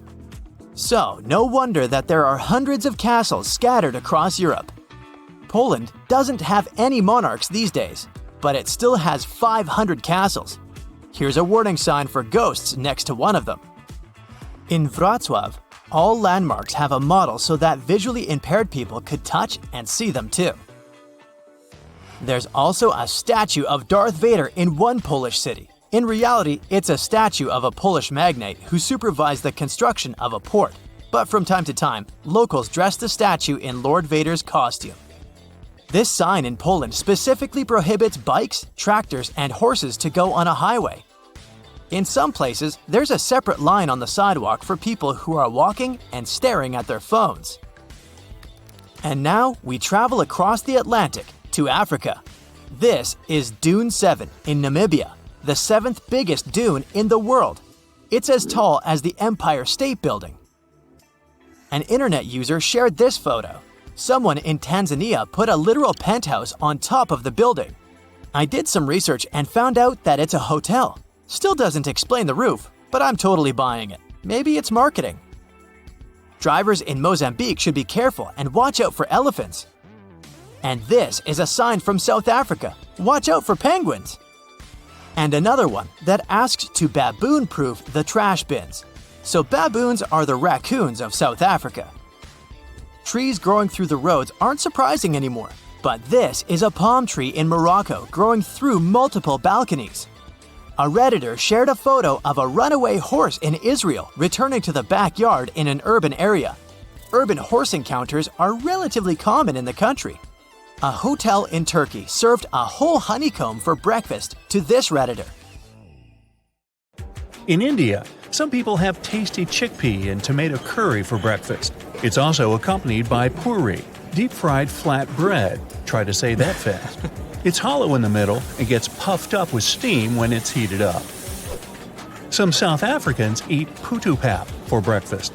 It's a sort of oatmeal, but it's made from maize and water. This dish can be eaten throughout the day, but if you're having it for breakfast, it's paired with milk and sugar. Senegalese coffee is nothing like a tall Americano. The powder they use to brew this drink is made from coffee beans, grains of saline pepper, and cloves. It's way spicier than the good old pumpkin spice latte and gives you way more energy. Over in Morocco, people prefer drinking mint tea. For breakfast, they grab a couple of freshly cooked flatbreads. They're layered and can be served with jam or honey, but sometimes you can find one stuffed with veggies or even meat. The chickpea soup called lablani is a typical breakfast dish in Tunisia. It can be pretty spicy thanks to all the onion, cumin, and herbs they cook it with. You might get a poached egg on the side, if you're lucky. In Nigeria and some neighboring countries, people have fried bean cakes for breakfast. The main ingredients are black-eyed peas spiced up with dried chili, fresh onions, and fresh red chili pepper. These cakes are deep-fried and are a popular street food. Korean breakfasts are usually pretty filling. They're made up of many banchan, which are basically side dishes. There's kimchi, a sort of fermented cabbage, a rolled omelet, marinated veggies, and jun, a sort of pancake. Wow! A Japanese breakfast can seem a bit more like lunch or dinner in other countries. You know, soup, rice, salmon, even pickled veggies. In Jamaica, people eat saltfish and ackee for breakfast. Ackee is an exotic fruit similar to lychee with a soft and creamy texture. One more tiny detail, it's kind of illegal in the US. It's mostly because the seeds are toxic, but you can eat the flesh safely as long as it's fully ripe. Better know the difference. Maybe the world's craziest breakfast sandwich ever comes from the Netherlands. They have sandwiches with candy sprinkles on them. Right, it's just sprinkles on top of buttered bread. Hagelslag, as it's called, means hailstorm, and it comes in various flavors: chocolate, vanilla, and fruit. A German breakfast might seem kinda heavy if you're used to just having a bowl of oatmeal. We're talking bread rolls, an assortment of cheeses and meats, and if need be, they can top it off with an egg or two. Coffee is the drink of choice to wash down this hearty meal. Oatmeal lovers, head to Finland. The traditional breakfast of this wonderful country consists of oatmeal they call puuru. It's served with fresh or sometimes frozen berries, sugar, and milk. The Italian breakfast is definitely not the main meal of the day. They might grab a cornetto, which is basically a croissant, maybe with a sweet filling, and a cappuccino. By the way, Italians usually only drink cappuccinos in the morning. And if you ever order a latte in Italy, you'll get a glass of milk. What we call latte in English is a caffè latte in Italy. Muesli is enjoyed all over the world, but especially in Switzerland. A typical breakfast muesli consists of oat flakes, raisins, dried fruits, nuts, usually mixed together with yogurt. In Sweden, people eat typical breakfast sandwiches called smörgås. It's a generously buttered slice of bread with some sort of topping. It can be ham, fish, or cheese, and it usually has some cucumbers, lettuce, or tomatoes thrown on there. Many people like it with hard-boiled eggs. People in Sweden are crazy about filter coffee. It tastes so good. The French breakfast is perfect for bread lovers. They have a full range of yummy breads and buns, and yup, they got that croissant thing that most people can't pronounce right. Hey, did I nail it? Maybe put a little French honk on it. Croissant. Get yourself some plain bread and some butter and jam on top, or opt for pain au chocolat. The most common drink is coffee, but many people prefer juice instead. An Argentinian breakfast can be similar to the French one. They have pastries and coffee for breakfast too. Medialunas, which is half moon in English, look a whole lot like croissants. They're just a bit smaller and sweeter. If you're not a fan of sweet pastries, grab a piece of toast called a tostada. And if coffee isn't your thing, just have a glass of orange juice. Yogurt, cereals, and eggs are mostly reserved for tourists. If you ever want to try a traditional Mexican breakfast, cook chilaquiles. Cut a bunch of corn tortillas into pieces and simmer them in salsa. The tortillas get a bit soft. Next, add some fixins: avocado, soft cheese, even chicken. Put some rice and beans on the side and buen provecho. Want something lighter? Mexico has awesome pastries. There's one that's shaped like a shell, and one that looks like two ears stuck together. A Peruvian breakfast looks really exotic for those who've never been there. One of the traditional dishes is tacacho con cecina. Hope I got that right. It's basically roasted plantain with bits of pork. It's a popular type of street food, too. The two most important things for a Brazilian breakfast are bread and, not exactly a toughie, coffee. The favorite kind of bread for many Brazilians is the French roll, which should be generously buttered before eating and might be followed by a few cold cuts. Tropical fruits like papaya aren't exotic at all in Brazil, so don't be surprised to see them on your table when you travel to Rio. Colombians have dozens of cool breakfast recipes. In Bogota, the capital, you can find changua, which is egg and milk soup with cilantro and stale bread softened in the broth. Another hearty dish is a calentado, made of reheated rice or bean leftovers, served with sausages, avocado, and eggs. In Costa Rica, people usually eat rice and beans for breakfast too. Surprise, surprise. Unlike in Colombia, Costa Ricans grill plantains. They're like bananas but a lot less sweet, instead of sausages. Drinks are simple: coffee or juice. Getting hungry yet? One more country where rice for breakfast is super common is Malaysia. The way they make it is really cool though. It's cooked in coconut milk and served with a variety of side dishes. It can be a boiled egg, a cucumber, anchovies, or even peanuts. Eggs in the form of an omelet and cake filling, deep-fried dough sticks softened in warm soy milk, twisted pancakes stuffed with veggies. If any of that sounds yummy to you, you should try a Taiwanese breakfast at least once. Wash it down with a variety of warm soy milks. There's plain or black, which is milk seasoned with sesame powder and peanuts. A Hong Kong breakfast wouldn't be complete without its very own milk tea. It's all about the technique they use to brew it. The sock-looking cloth that filters it is really thick. When the black tea finally comes out the other end, don't forget to add some evaporated milk and sugar to get that authentic creamy flavor. Now, don't get this one wrong. If you see sausages, eggs, and roasted meat for breakfast, it doesn't mean it's an English breakfast. Take a closer look. See that rice? Sweet bacon marinated in brown sugar and soy sauce, and a cup of hot chocolate. Welcome to the Philippines, and enjoy your meal. It's scrumptious. If you ever travel to Indonesia, don't miss your chance to try some black rice coconut milk-based porridge for breakfast. Disclaimer, it's actually not black, it's more purple. It's called, I'm gonna try this, bubur ketan hitam. Was I even close? This stuff is especially yummy when topped with sliced bananas and cinnamon. They also have papeda, an oatmeal thing made of sago flour. It's starchy, sticky, and looks like pudding or slime.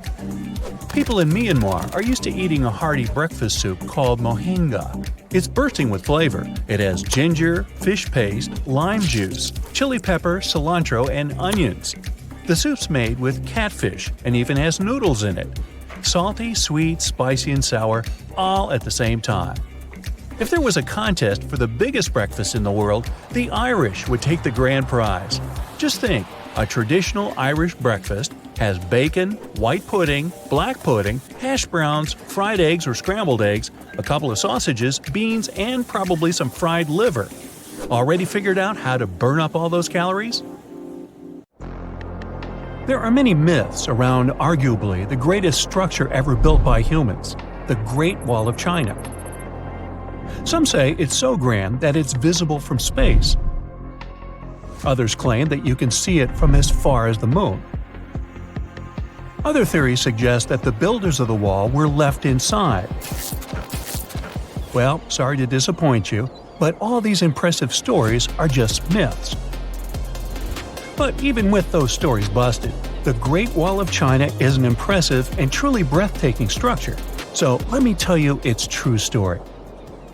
Today, China is one of the most populated countries in the world, counting as many as 1.4 billion residents. It's also one of the oldest nations in the world.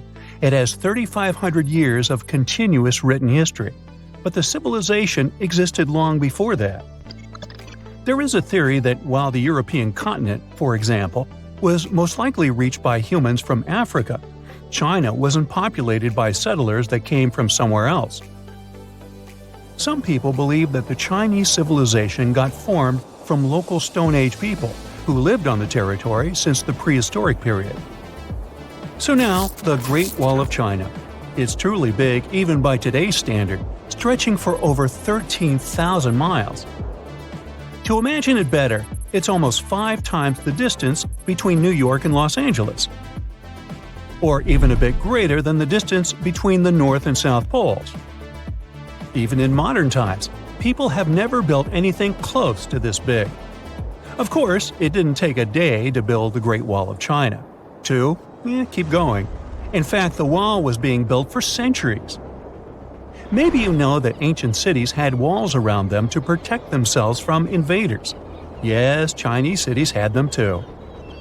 The first Chinese emperor united the country in 220 BCE and got a brilliant but very ambitious idea to turn all city walls into one big wall that would defend the country's border against attacks from the north.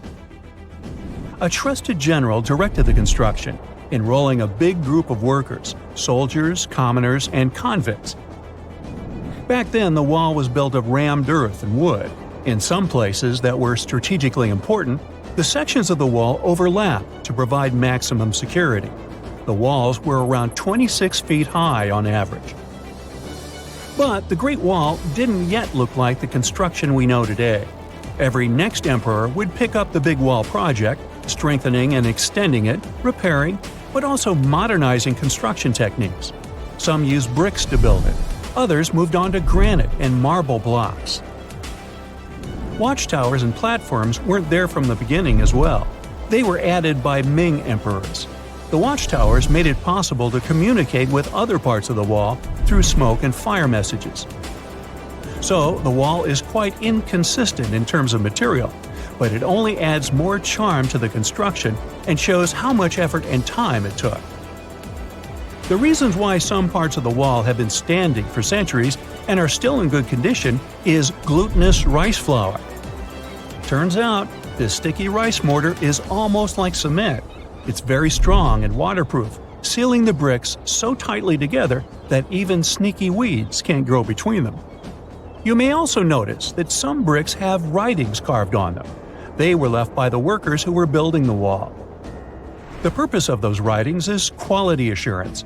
They contain such information as location, quantity, and responsible officials. So, in the case of some problems with the quality of materials or constructions, it would be known who should be held accountable for it. Recently, a research group has looked through official historical documents of the Ming Dynasty that ruled China from the 14th to the 17th centuries. They came across records of secret doors in the Great Wall, so they decided to find them. They used a flying robot to capture continuous centimeter resolution photos of the wall. They photographed 90% of the wall that was built during the Ming Dynasty and discovered the remains of over 220 secret doors along the wall. Some of them have a specific width and height that allows only one person to go through. Others are large enough to allow 2 horses to pass at the same time. Why are the doors there? Well, the Great Wall's main goal was to protect the country from the enemy. Building doors that could let the enemy in would undermine the whole point of having a wall. So, of course, the doors were secret passages. They perfectly matched the surroundings topographically, and the exit on the outside was camouflaged with bricks so that it was almost completely indistinguishable from the brick wall. The wall was never just a defensive wall, and it was never completely closed. It could be opened on demand. It was also a structure used for trade and commerce, communication between inside and outside the wall, and of course, for defense and spying. Some doors were used for trade with the other side.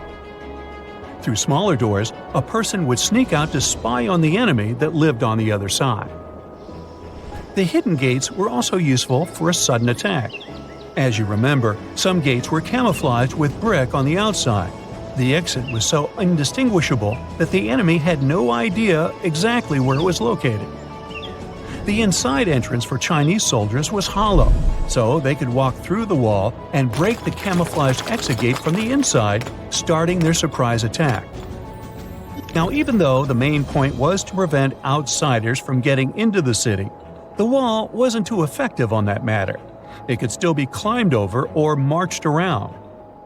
So the wall was being watched at all times, and the guards gave signals to the troops if they saw the enemy approach. Also, the wall provided more time to mobilize and bulk up the country's forces or lure the enemy troops into a difficult strategic position. The construction stopped at the end of the 19th century. The wall lost its strategic and military importance due to technological advances. Over the centuries to today, only 8% of the Great Wall is in good condition, and the rest is damaged. Also, around 1/3 of the wall has disappeared without a trace, due to both natural erosion and human damage. I guess you could say it's now just a pretty good wall. As you remember, the first parts of the wall were built out of rammed earth and wood. These are not the most unfailing materials if we're talking about thousands of years. Also, destructive farming methods have turned large areas into a desert and contributed to erosion. Also, many bricks were taken away from the wall in the last century to be used in building farms and houses. The wall is being deconstructed stone by stone even today, but this time by tourists. Quite a few of them take a stone as a souvenir. That's a total of a lot of stones, considering that over 10 million tourists visit the Great Wall every year. Since 1987, the wall has been a UNESCO World Heritage Site, highlighting that it has an outstanding importance to humanity. The wall is one of China's 56 World Heritage Sites, second place among countries with landmarks protected by UNESCO. Who's first, you ask? Well, the top spot, with 58 World Heritage Sites, belongs to Italy. And do you know that the wall isn't only a famous tourist attraction, but also the location of the Great Wall Marathon? It's a marathon that was established in 1999 and is one of the most challenging ones in the world. You guessed right, people run along the wall, including all the steps. There are 3 distances, so that participants can run a full marathon that is 26 miles, a half marathon that's 13 miles, or just have a fun run of 5 miles. It was a fine summer day in July 1518 in the beautiful city of Strasbourg in Alsace, part of modern-day France. Our mysterious story began with a woman named Trophia. As the tale goes, at one point, out of the blue, she went out into the street and began to dance. The problem was, it didn't seem like she enjoyed dancing. She didn't even have any music playing in the background. It looked more like a series of uncontrolled twists and turns. So, what made this woman behave in such a strange way? More so, why did so many people follow in her footsteps in the following days and weeks? That small group of people that initially gathered around Trophia kept on dancing outdoors despite the scorching heat. They moved their arms wildly and swayed their bodies even as their clothes began to get drenched with sweat. They danced through the night and into the next day. Despite their exhaustion, hunger, thirst, and pain in their feet, they continued to dance for days without stopping. As time passed, more and more people joined in the dance. At one point, it was estimated that hundreds of people were participating, all moving in the same frenzied manner. Now, just so we're clear, this was not a typical club rave we're used to these days. People looked like they were moving without their consent. The dancing continued even as some of the people started collapsing in front of the horrified onlookers. Authorities had to step in at one point, surely, but they couldn't explain why this bizarre dancing phenomenon occurred in the first place. To this day, we've yet to discover the nature of this mysterious event, which lasted about 3 months in total. We can look at the facts, though. For starters, even the local physicians back then didn't really have any idea what was going on. Most of them were stumped and could only explain it as the result of a thing they called hot blood. They thought it was somewhat similar to a fever. Ooh, could this have been the ancestor of disco fever? Hardly. These days, with all the available technology and information, it doesn't make any sense at all. Fever alone doesn't make people dance. Physicians and local authorities thought that the best and only way to cure this behavior was for the individuals to dance until this fever, this urge, simply disappeared. Locals even set up a stage and brought professional dancers along with a band to provide music. The strange episode finally ended in September when the dancers were taken to a mountaintop in hopes they could request help from some sort of higher spirits that could end their misery. Weirdly enough, similar events took place in Switzerland, Germany, and the Netherlands, even before this event, but none were as large or as serious as the one in 1518. Years after the incident, Paracelsus, a physician, wrote a series of books on this dancing condition after the incident in Strasbourg. He was pretty famous for his work on using chemistry in medicine. He believed that this behavior was not caused by bad luck or unnatural forces, but instead by something in people's bodies that gave them a ticklish feeling. This is what affected their judgment and caused the movements. He basically said that the people had an extreme case of tickles. Some scientists have claimed over the years that the dancing frenzy was caused by some sort of food people may have eaten, which could have made them sick. Some of them have even suggested that the culprit might have been a fungus called ergot. This fungus grows on grains used for baking bread and has a chemical that can seriously affect people's judgment. Others don't believe this to be possible because people can't dance for days just because of their exposure to the fungus. Also, not everyone would have reacted the same way. The outbreaks of uncontrollable dancing happened in areas with different climates and crops, too. It's highly unlikely that this fungus would have been present in all these locations. Another theory was suggested by John Waller, an American medical historian, who thought the dancing phenomenon of 1518 was caused by something much simpler, people being very stressed out. He pointed out that these types of behavior could happen when people were under a lot of pressure. As a result, they start to believe in scary things and behave in unusual ways. If we look at the information we have from back in the day, in all fairness, people in Strasbourg had a lot to worry about. If the weather was bad, their crops were affected, so food was often scarce. Waller also suggested that people were pretty superstitious too. The locals in Strasbourg believed that if they didn't make a certain higher spirit happy, they would be forced to dance to pay for their disobedience. Perhaps we'll never know the true reason why people suddenly started dancing that day under the hot summer sun. It doesn't mean the story hasn't influenced literature. Uncontrollable dancing had a captivating effect on those who saw it. This idea is also shown in the famous fairy tale called The Red Shoes, written by Danish author Hans Christian Andersen. The story mentions a special pair of red shoes that forced the wearer to dance until they simply couldn't handle it anymore. Sure, the story had another meaning altogether, to warn against vanity. But it also suggests that dancing may become problematic if done excessively. Should you ever find yourself on a dance floor filled with energetic people, it might be hard to stand still. You'll feel inclined to at least bounce from one foot to another from peer pressure, if not because of the music. Now, let's not forget, though, dancing can mean so much more. Music and dances are important parts of everyday life in many cultures around the world. And there is no other place on earth where dancing is more valued than in Africa. In these cultures, dances tell stories and are not just for fun. They talk about history, show emotions, and help bring people together. A lot of African tribes are famous for their dances, like the Maasai tribe of Tanzania and Kenya and the Zulu tribe of South Africa. In most African villages, everyone dances to the beat of drums, and the whole community joins in by singing and playing along. What's special about African culture is its polycentric dance. That means that different parts of a dancer's body move to different beats in the music. This makes it unique but complicated to learn and can take a long time to master. Even though different groups of people in Africa do this type of dance, there are still many differences between them. Another special type of dance takes us to a different continent altogether. It's called the haka, and it is a traditional Maori dance from New Zealand.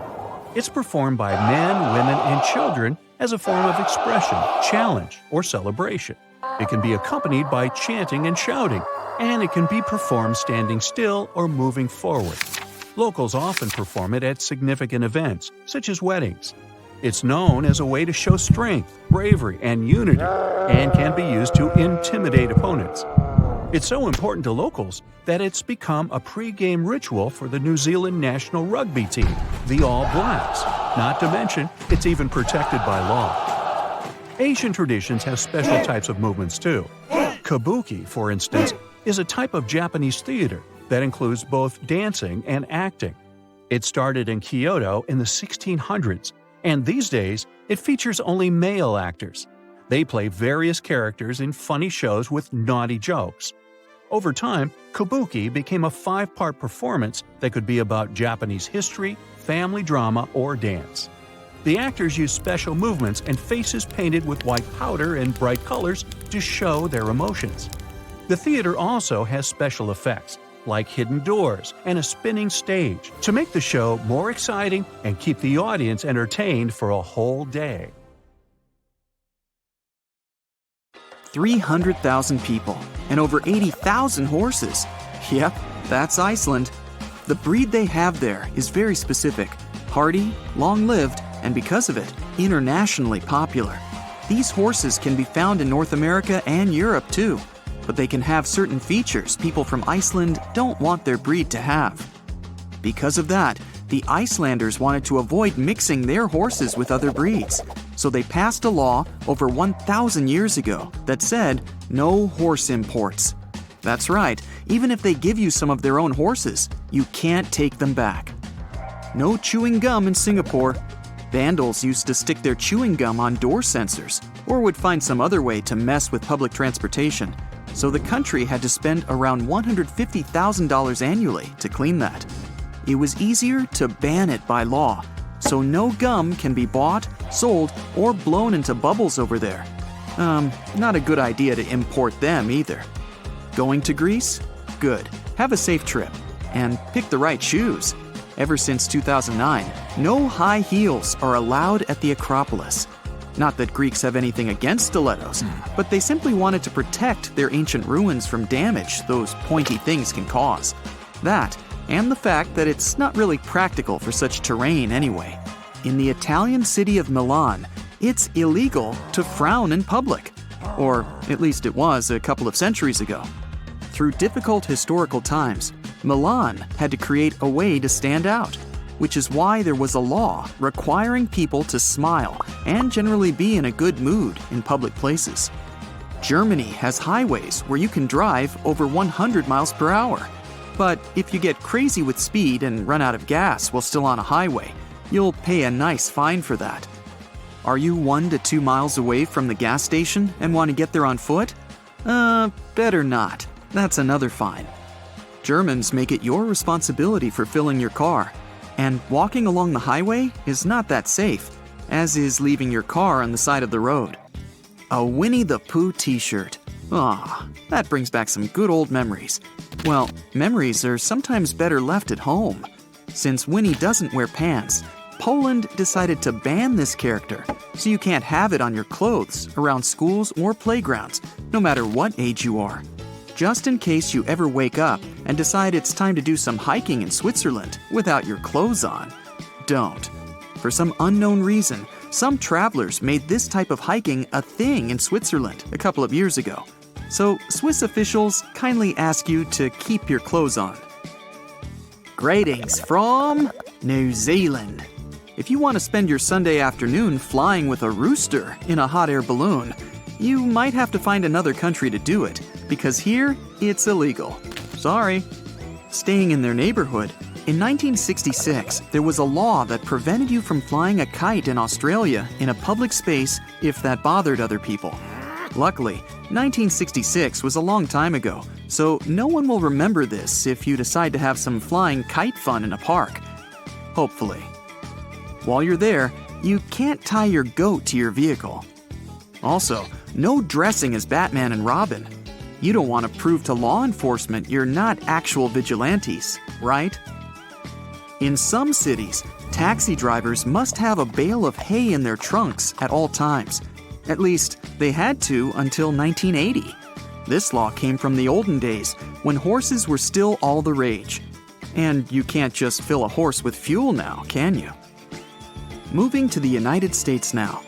If you're in Washington, don't even think about going after Bigfoot. They passed a law in 1969 where Bigfoot was proclaimed to be an endangered species. So, they didn't say anything about the Yeti though. In Vermont, there used to be a rule prohibiting clotheslines, as some people voted against unsightliness of others' linen and underwear hanging in everyone's view. That's why they made a new regulation.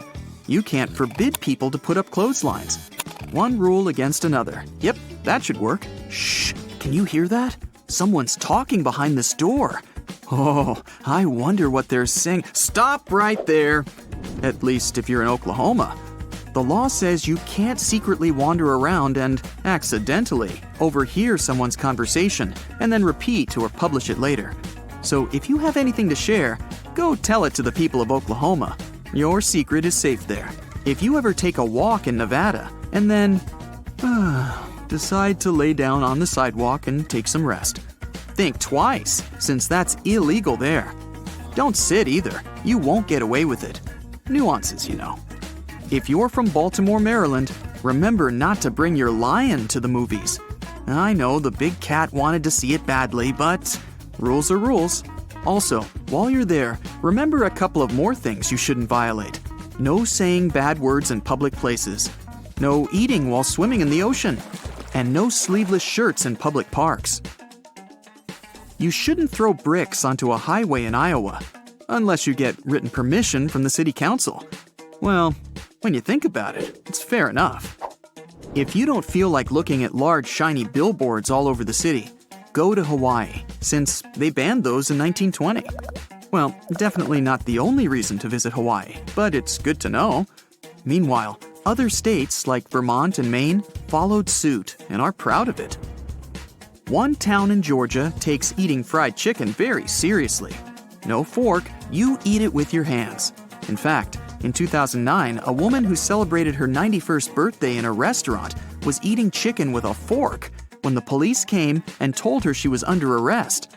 The lady was later pardoned, but careful how you eat your chicken in Georgia. What else is there to say?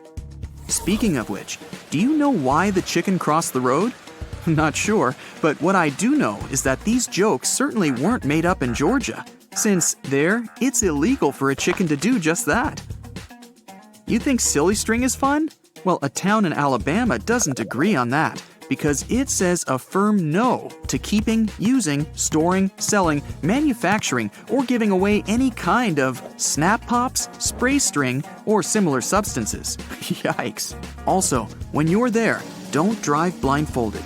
It's been passed as a law, which means they take the phrase, "keep your eyes on the road," quite seriously. Okay, enough is enough. No more sleeping in a bathtub, donkey. Something people in Arizona must say to avoid breaking a law. In the 1920s, local people could see a rancher's donkey in a bathtub carried by a flood. The flood was caused because a local dam broke and the tub was abandoned in the rancher's backyard. The donkey simply decided to take a nap in it. And you know how it goes. Long day, warm afternoon, post-lunch rest, just couldn't help it. After they managed to save the animal from the sailing tub, the town decided to prohibit donkeys from sleeping in a tub. You know, just in case. In Connecticut, a pickle must bounce in order for it to be considered a pickle. In the 1940s, 2 men were even arrested for selling pickles that weren't legitimate because they didn't bounce. Now, the question is, how exactly does a pickle bounce? More from the Meanwhile in Connecticut episode. It's illegal to cross a street while walking on your hands. Oh man, that's one of the hardest ones not to break. Your best friend is having a birthday. What could you give her? A spa day voucher? Tickets to Disneyland? Dinner at a fancy restaurant? A rat? Well, unfortunately, a rat is out of the legal game if you're in Montana. Well, you've got to respect the law. Luckily, if you're from Florida, rats are a completely fine gift. At least, way better than some bigger animals. Because while you're there, you need to pay parking fees for them. Camels, elephants, horses, and the rest of the animal crew. Sorry guys, you gotta respect the rules.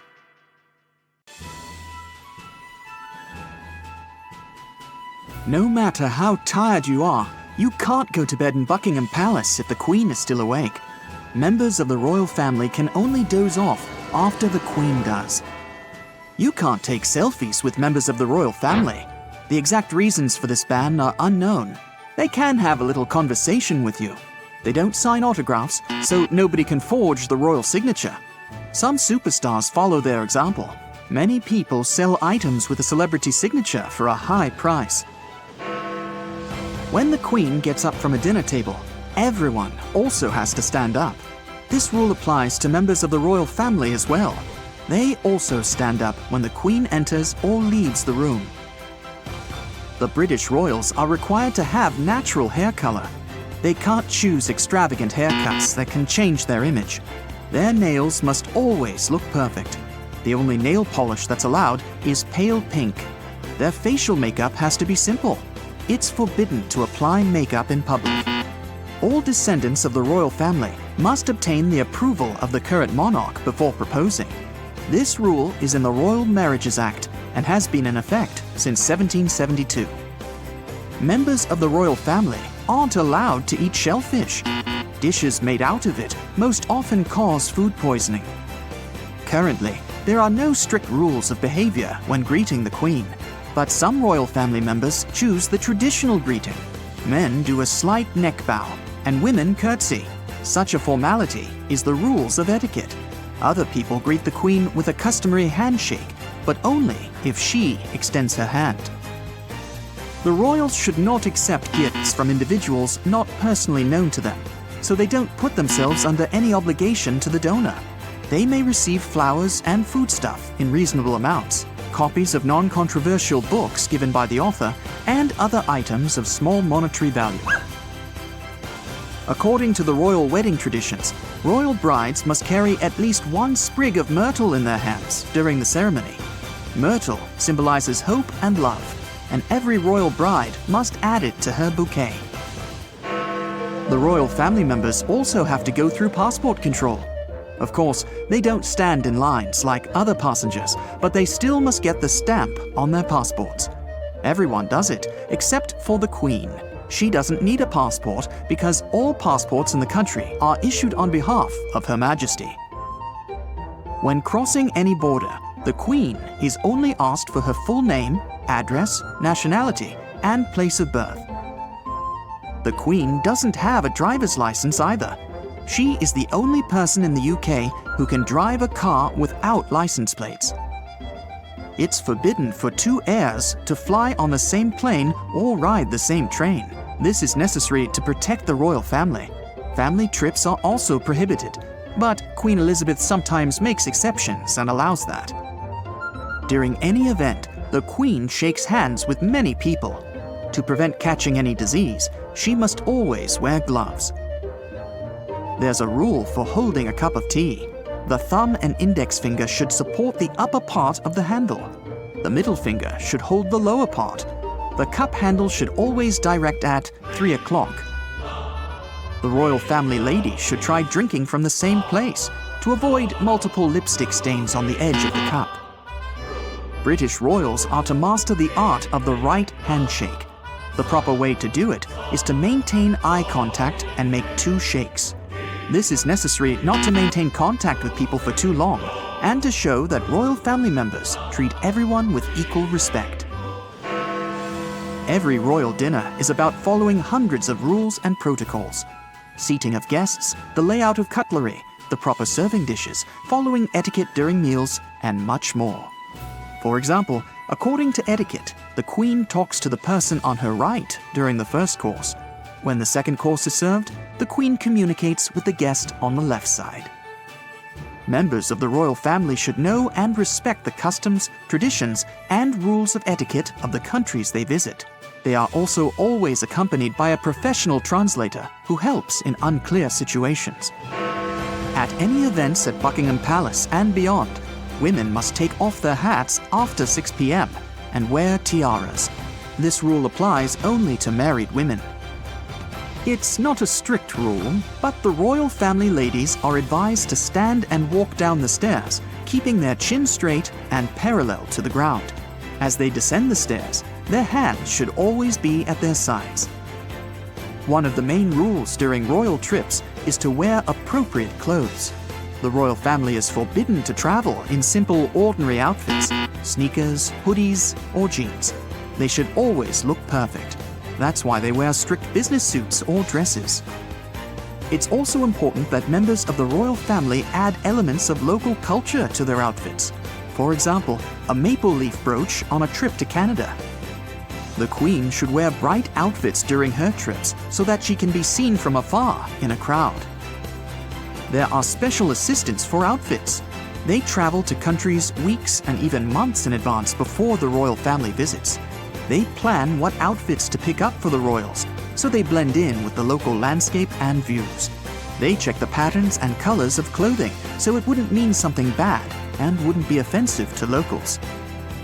The assistant finds out in advance which places the Queen will take off her shoes or where she may need a handkerchief. Her travel wardrobe is well planned to the smallest detail. There always has to be something black in the wardrobe during royal trips. If one of the members suddenly passes away, everyone should look appropriate as a sign of mourning. During trips to other cities and countries, members of the royal family can't spend time the way they want. Any visit consists of official meetings and dinners with senior government officials. There is about an hour left for walking and exploring local attractions. Every step of the royal figure is planned minute by minute, from lunch starting time to its ending, or when they need to get in a car, and so on. They get most of their rest time while moving from place to place. The royal family members must travel throughout Britain and the Commonwealth. In the past, it was necessary, so the royals knew how ordinary people lived, and people needed to know what their rulers looked like. Since television and the internet appeared, the family's journey has been more symbolic. The visits demonstrate that the people are protected. Trips to other countries are often associated with a charity. Members of the royal family speak at conferences addressing the current global problems. They also establish and improve diplomatic relations. The people who organize these trips have a lot of responsibilities too. For example, a special assistant goes to all the countries that Her Majesty plans to visit about 6 months before the start of the Queen's journey. In these countries, they study the local ways of life, culture, people's behavior, current problems, the political situation, and they designate dangerous places.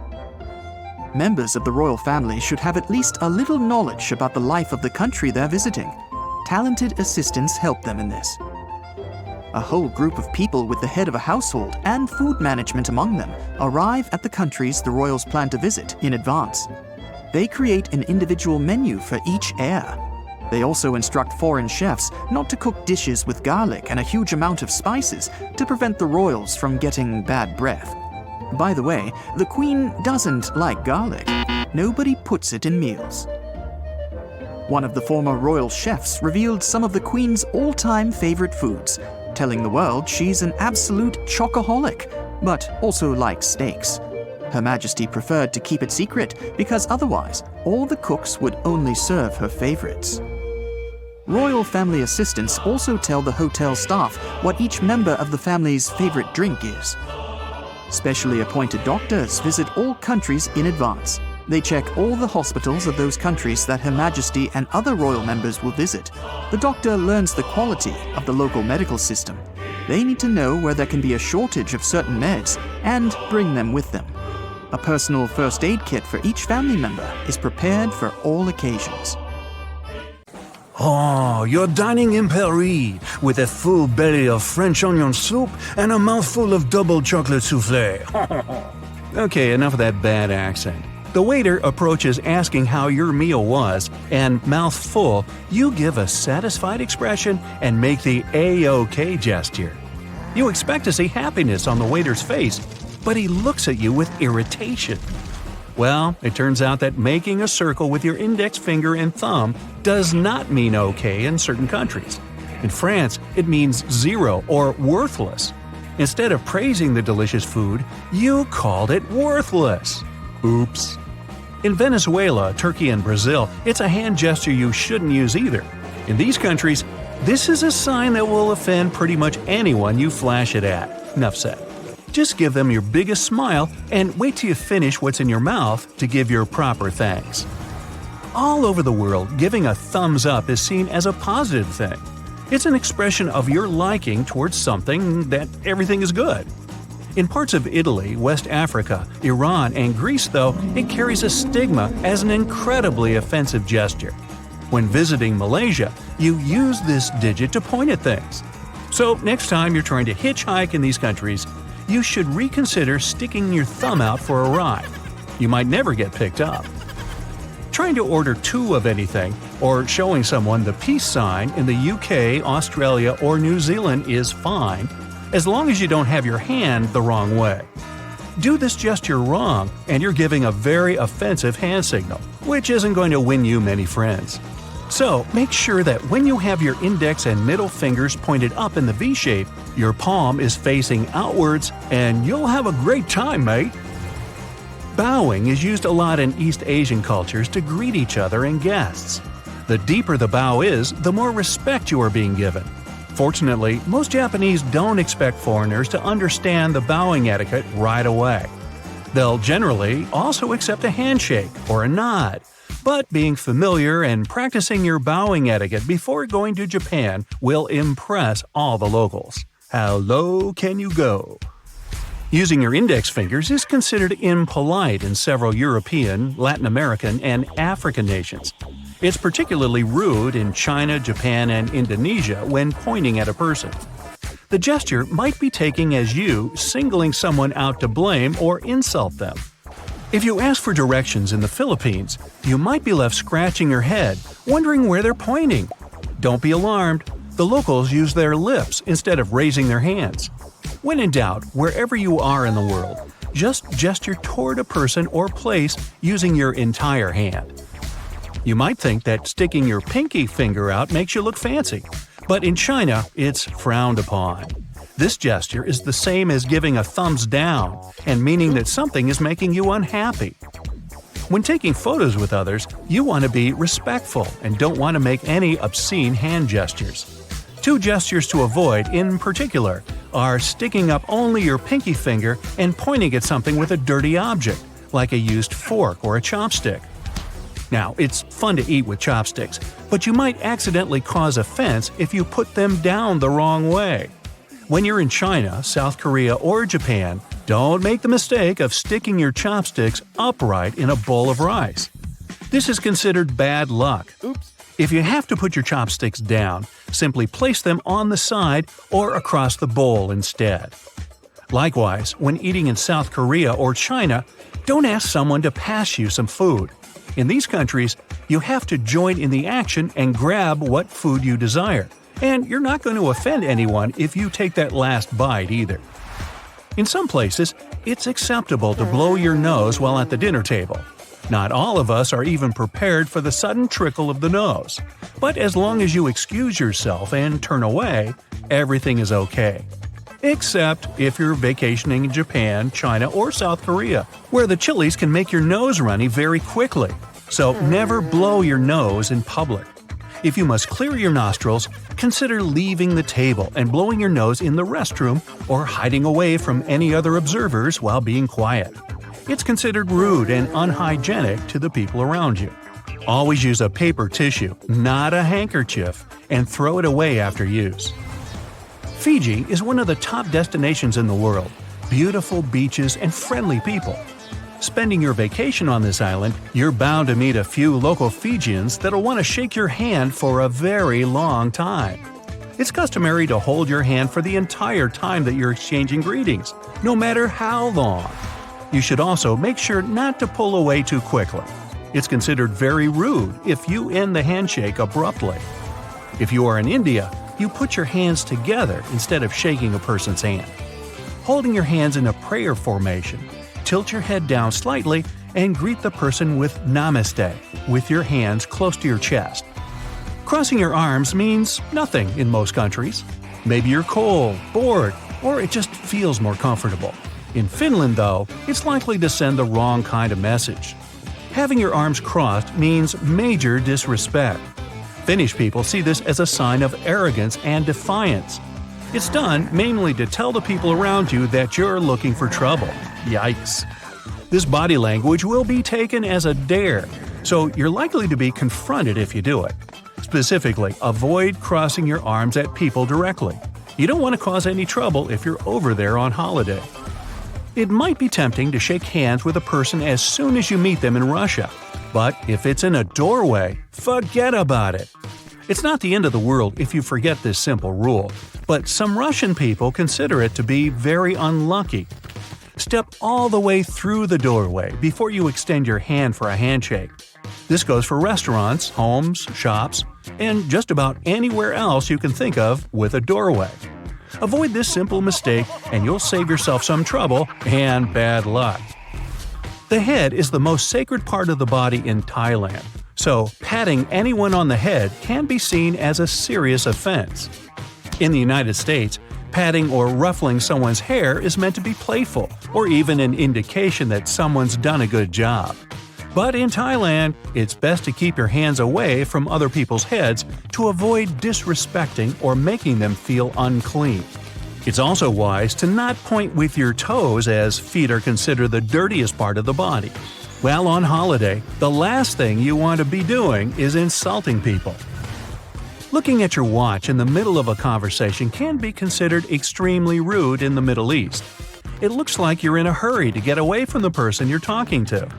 Even if you've got an appointment for something, you don't want to be rude. Let the conversation run its natural course before checking the time. In Arabic culture, once communication has started, it must take its time. Get it? Don't ever use the palm out, fingers up stop gesture in Greece. You might not like the outcome if you do this to a local. This gesture is a huge insult to Greeks, a stigma that dates back to the Byzantine times. Likewise, in South Korea, don't hail a cab or wave someone over to you with your palm facing up. If you do, you might be stuck there for hours. Waving your hand like that is how Koreans summon their dogs. The proper way to wave is to stick your arm out while having your palm facing down and moving your head up and down vertically. This isn't the only thing to keep in mind in South Korea. If someone older than you offers a drink, the proper etiquette is to receive it with both hands and then turn your head away as you take the first sip. It's a show of respect, and respecting one's elders is taken very seriously in South Korea. Hey, want to have your very own bright side to your hoodie? Click the link below to choose your pick.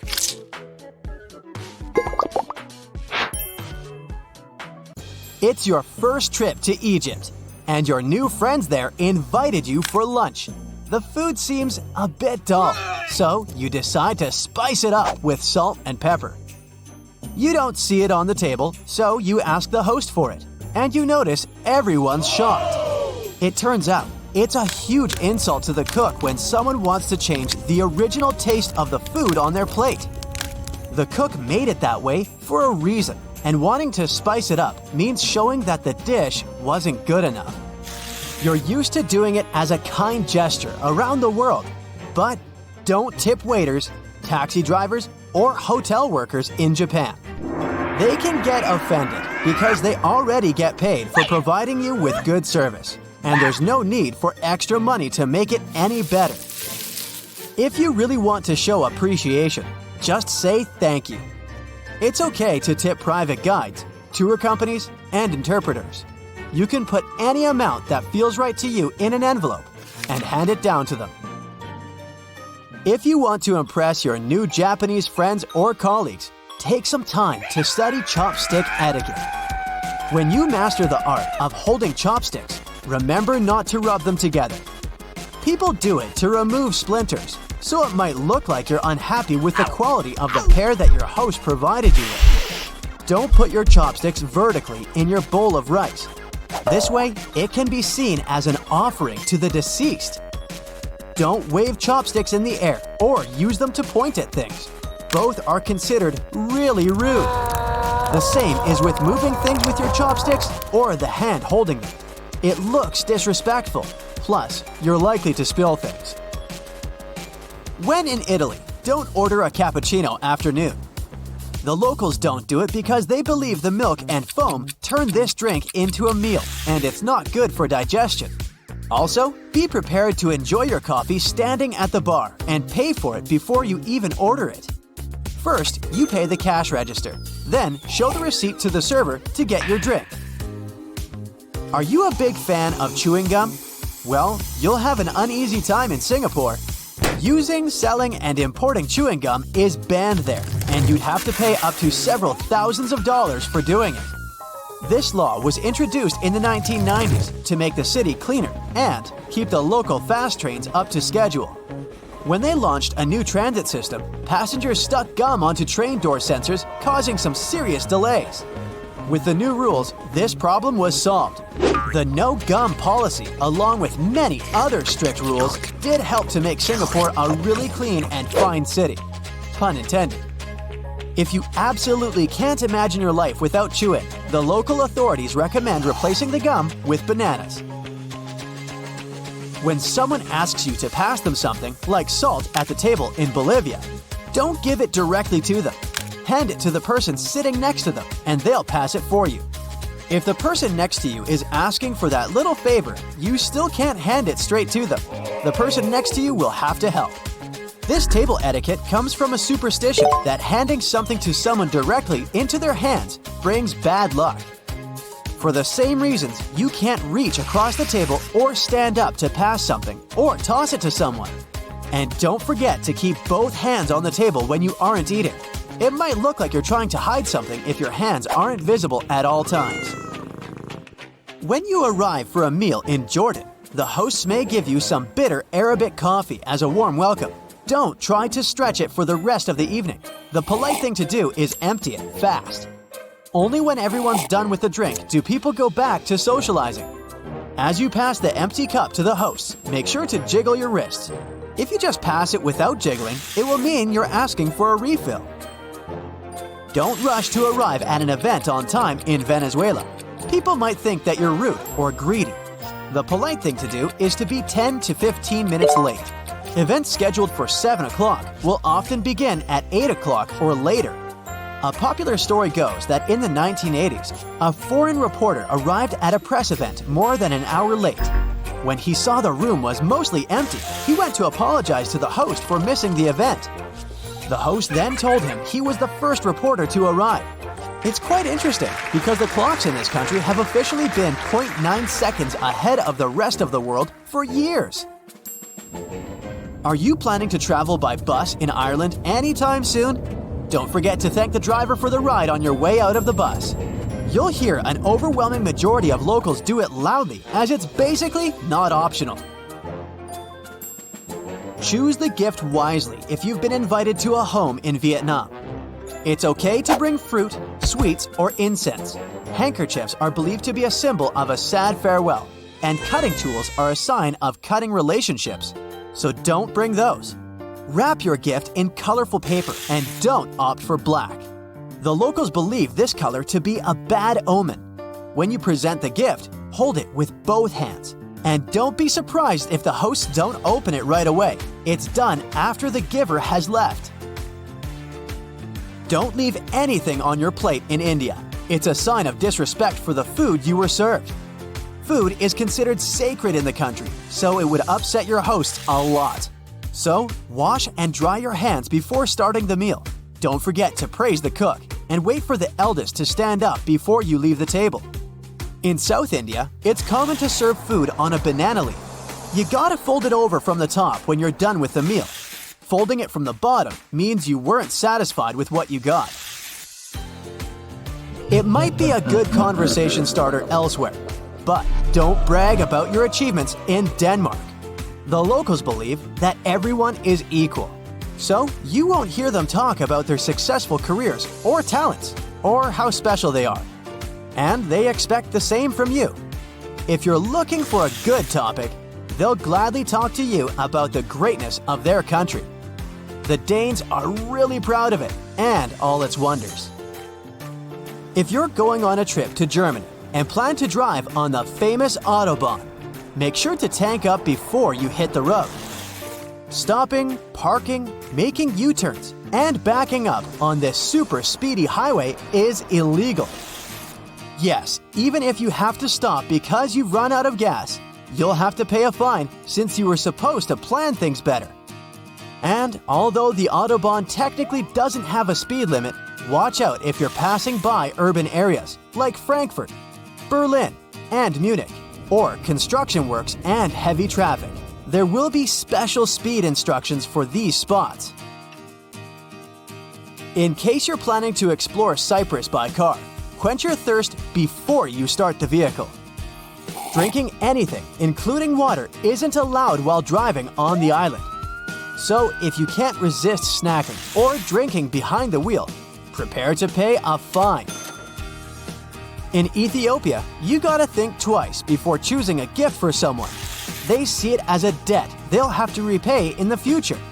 So, if you bring something really expensive, the receiver will either have to spend a lot of money on a return gift or feel indebted to you.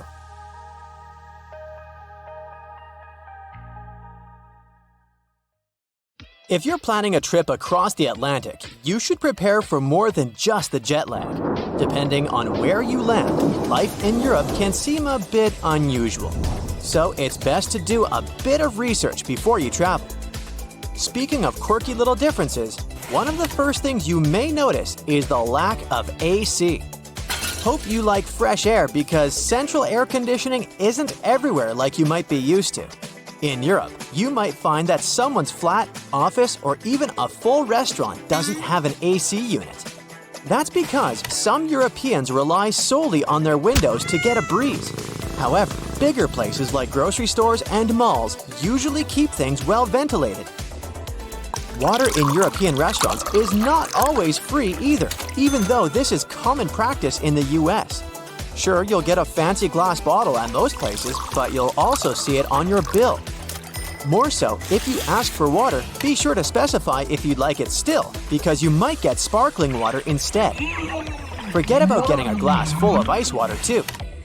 You might get cold water from the fridge, but Europeans don't do the whole tons of ice thing like they do in the US. If you enjoy sightseeing on a budget, you know how helpful those public toilets can be. After walking for hours, it's great to stumble upon a bathroom where you can freshen up a bit. Well, you better have the equivalent of 50 cents or so in your pocket, because in many European countries, you've got to pay to use these public restrooms. Even fast food restaurants might charge you for the privilege. The best workaround is to head to a mall. Their restrooms are usually free. Also, in the US, bathroom stalls often have a gap at the bottom. Some say this design was chosen for cleaning purposes and accessibility. In Europe, however, stalls tend to reach the floor for more privacy. Name days are also kind of a big deal in Europe, despite not being so popular in the US. Each day of the year is like a mini birthday celebration for someone with a specific name.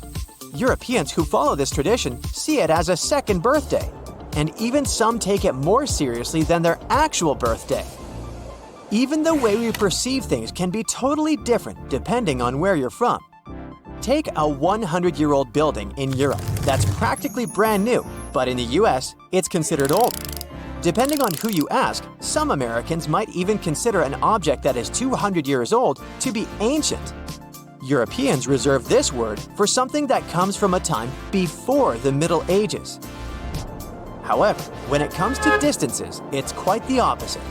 Europeans might find driving 100 kilometers, or about 60 miles, to be a lot, while for Americans, that's a short trip. It does make sense if you think about it, though, because Europe is way more crowded. In fact, the entire European Union is only about half the size of the US. Either way, Europeans are always on the move, whether it's inside their continent or jetting off somewhere else on the planet. It's probably because most European countries are so small by comparison that people grow up thinking it's normal and easy to cross borders all the time. Even the appliances tend to be different when comparing the two regions. Take washing machines, for instance. In Europe, most of them only hook up to cold water, and they load from the front. In the US, it's common to have machines that use both hot and cold water and load from the top. On that note, make sure to research the type of electrical plug used in your European country of choice before traveling. You might find you'll need special adapters to be able to use your phone charger or curling iron while on holiday. Thankfully, most hotels are prepared for these issues and can offer adapters on demand, free of charge. Fridges might seem a bit different too. That's because tiny ones are the norm in Europe, except for large families who invest in bigger fridges and freezers. It's not all bad, especially if you enjoy sharing groceries with roommates, less food wastage, and more frequent trips to the store for fresh food. Might also want to polish your metric system knowledge before heading to Europe too. Everyone there is using meters, grams, liters, and Celsius. Sure, people in the US might learn the metric system in school, but they stick to the other system for their everyday lives, with yards, miles, pounds, and Fahrenheit. Make sure you also double-check dates and times before making any reservations. Europeans write their dates like day, month, year, while Americans flip it to month, day, year. Also, in the US, the week usually begins on Sunday and wraps up on Saturday. But in Europe, it starts on Monday and ends on Sunday. Be on the lookout for the different time format too. In some countries, if someone says it's 14, that translates to 2 o'clock in the afternoon. Even advertising might seem a bit different when you first land in Europe. In the US, you might see people wandering around in inflatable costumes on the street to promote local business, but that's a rare sight in Europe. Also, those massive billboard signs you often see along American highways aren't available in most European countries. They're usually against the law because it's believed that drivers should be focused more on the road ahead. And such advertising techniques can be too distracting. Moving on to street names and shopping hours. In North America, especially the USA, it's common to name streets with numbers, like 5th Avenue or 16th Street. But if you head over to Europe, you'll find that streets usually have actual names. In some really rural spots in Europe, you might even stumble upon roads with no names at all. In Europe, there's also a cool tradition of naming roads that connect cities after the city they lead to. Shopping hours in Europe can be a bit confusing too, at times even frustrating. You've probably heard of the siesta in Spain, with some Mediterranean countries having similar customs. It's when shops and businesses take a little afternoon break. Smaller venues in European cities might close up for lunch breaks or have shorter hours on weekends. Some might even stay shut altogether on specific days. It's best to check out the local schedule if you're planning some retail therapy while traveling in Europe. Those shopping hours can really affect your plans and how easily you can get your hands on the stuff you need. While Americans tend to smile more, even to strangers, it can seem a bit unusual to people from other countries. There's a reason behind it though. You see, over the years, the US became this melting pot with people coming in from all over the globe. Being friendly and agreeable became crucial to bridge the gaps created by different cultures and languages. Sometimes it's more helpful to be nice than to be brutally honest. TV watching preferences can also seem different in Europe. Take Norway, for example, where you'll find this cool concept called slow TV. You know how we sometimes zone out in front of a show for hours? Well, Norwegians have turned that into a national sport, if you'd like. Think of it as the visual equivalent of background music. None of us get glued to the screen watching hours of wood burning or knitting marathons. But you might want to check it out when you need some background entertainment that doesn't demand your full attention. Speaking of taking things slow, you might have also heard about a concept called hygge. It's this whole way of life up in the Nordic European countries. Some think these life principles could be the secret to happiness. It's about creating a life that's free from annoying or overwhelming stuff. It's also about prioritizing your relationships and striving to always have a positive attitude. In some ways, the United States is a whole different world, totally different from every other place. So let's take a look at what's normal there that baffles people from the outside. One of the first things a foreigner notices when entering the country is flags. American flags everywhere. On buildings like schools and houses, and on clothes like shorts, t-shirts, you name it. Throughout history, Americans have changed 27 flags. The current American flag was only adopted in 1960 and is so far the longest-lasting flag of the country. It wasn't created by the authorities, though. In 1958, there was a contest for a design of the new American flag, and the winning flag was made by a 17-year-old high school student from Ohio. The reason why Americans love their flag so much is national pride. But why not so many countries do the same? Well, some countries avoid displaying them for historical reasons. Other countries only raise the flag on special occasions to highlight the importance of the event. Still, some countries display their flag as often as Americans do. In Denmark, people are quite proud of their flag too. They decorate the winter holiday tree and birthday cakes with them, and you can always find stickers with Danish flags, red and white candles, and other goodies with the flag in a grocery store. People in Sweden are also very much into their flag and have flagpoles everywhere. Now, let's go to a restaurant, shall we? Many things there are very specific to the States. Like, for example, tons of ice in every drink. Turns out there is some history to this preference. America has always had a lot of ice as a resource, since New England's lakes and rivers have a lot of those during winter.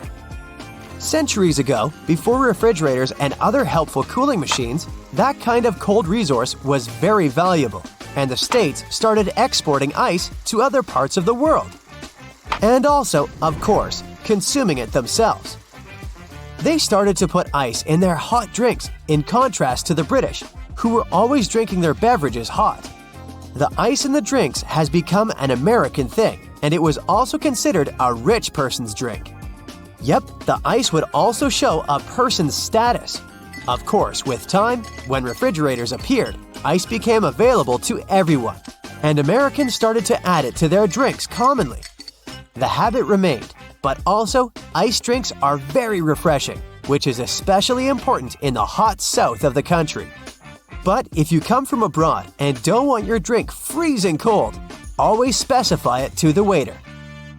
The next striking thing is the huge portions that are served, and there is a reason for that too. It wasn't always like this, but in the second half of the last century, due to pesticides and fertilizers, farmers started to be able to grow more food than they used to. The government caught on, subsidizing them to grow even more food. So, the amount of available food increased. Over time, companies started to increase the sizes of their portions. Why serve less food and get less money if you can serve a bit more and also charge more? That's good for business, and it's a win-win. Customers get more food for just a little bit more money. So, larger portions stuck. Okay, now we need to take a little toilet break. And, surprisingly, there are a lot of foreigners who find American toilets weird. First, what's up with those huge gaps in bathroom stalls? Let's start with the more obvious part, gaps on the bottom of the doors. Those are quite common, even outside the US, and they serve several purposes. First, you can see if there's a person inside without trying to break into an occupied stall. Second, it provides some ventilation and makes it easier to clean the floor in the bathrooms. The gaps on the sides are more questionable. Of course, people on the outside can't see everything going on behind the door, but still, there's not much privacy whatsoever. In most other countries, the gaps are either negligible or non-existent. So what's up with them in America? I did some research. Some sources say that since every inch of material is expensive, wide gaps are made to reduce the costs of bathroom stalls. Other sources say that when people feel exposed like this, they have fewer incentives to do something illegal in public bathrooms. Next observation, American toilets have way more water in their bowls in comparison to, for example, European ones. The reason is that those types of toilets use different flashing systems, and an American one needs more water to flush effectively. In many countries, especially in Asia, most bathrooms have bidets, which are used for after-toilet cleaning, and tourists don't understand why Americans wouldn't adopt those too. After all, if you step in mud, you'll go and wash your foot instead of just wiping it off with a tissue. The same logic works here. Also, it reduces toilet paper usage. So, it's more sustainable and it's environmentally friendly. Some say there's a strong stigma in America around bidets that is extremely hard to overcome. Others say that toilets in the US don't have enough room to install a bidet, so they don't have those, especially if there are other well-known ways. Before we leave the restaurant, we need to tip the waiter. Tipping in the United States is way more common than in most other countries. You're expected to tip any service person who helped you with something. While some kind of tipping exists in some other countries, the extent of it is smaller. And there are also countries like Japan and Denmark where tipping isn't a thing at all. Those countries have minimum wage laws that dictate decent wages employers must pay their workers. This way, the need to pay money to service stuff isn't pushed onto the customers. By the way, here's one more fact about the prices. Probably the craziest thing in the States tourists have to adapt to are prices in stores. The tax isn't included into the displayed price and is added on top while checking out. So people who are short on money can't pre-calculate the price they will have to pay to make sure that they have enough money. But really, why is it so? The main reason behind such a weird policy is transparency. This way, taxpayers know how much tax they pay and can resist raising the tax rate in case it comes on the national agenda. Also, it allows buyers to compare the costs of products across states fairly, since tax rates may differ. So, if the tax isn't included, you compare the actual bread costs between Alabama and Alaska, for example. In some places in America, it's not very easy to get around unless you travel by car. In some regions, there's often no sidewalk taking you to the closest convenience store, or a crosswalk, allowing you to cross the road right in front of the store. The main reason for that is probably the fact that the United States is a big country with vast lands and everything is spread out. Neighborhoods can be scattered around, wide suburban territories quite far away from one another, so that's already far from being walking distance, and sidewalks aren't needed because, yes, no one's walking. Studies show that Spanish or Germans walk at least twice as much as Americans, but in those countries, everything is way closer. And last and not least, you guessed it, the imperial system. It's based on the human body. A foot is an average foot size of a person, so you might think it's quite intuitive for anyone. Well, no. Foreigners are incredibly confused with feet, inches, gallons, and Fahrenheits, and tend to convert it all to the familiar metric system. Well, in this sense, the British are even more confusing. Those guys use both imperial and metric systems. For height, it's mostly feet and inches, but for weight, kilograms. Great Britain used to have the imperial system, but later they were forced to switch to the metric system. So now they're using a combination, whatever helps to be more precise. That's it for today. So hey, if you pacified your curiosity, then give the video a like and share it with your friends. Or if you want more, just click on these videos and stay on the bright side.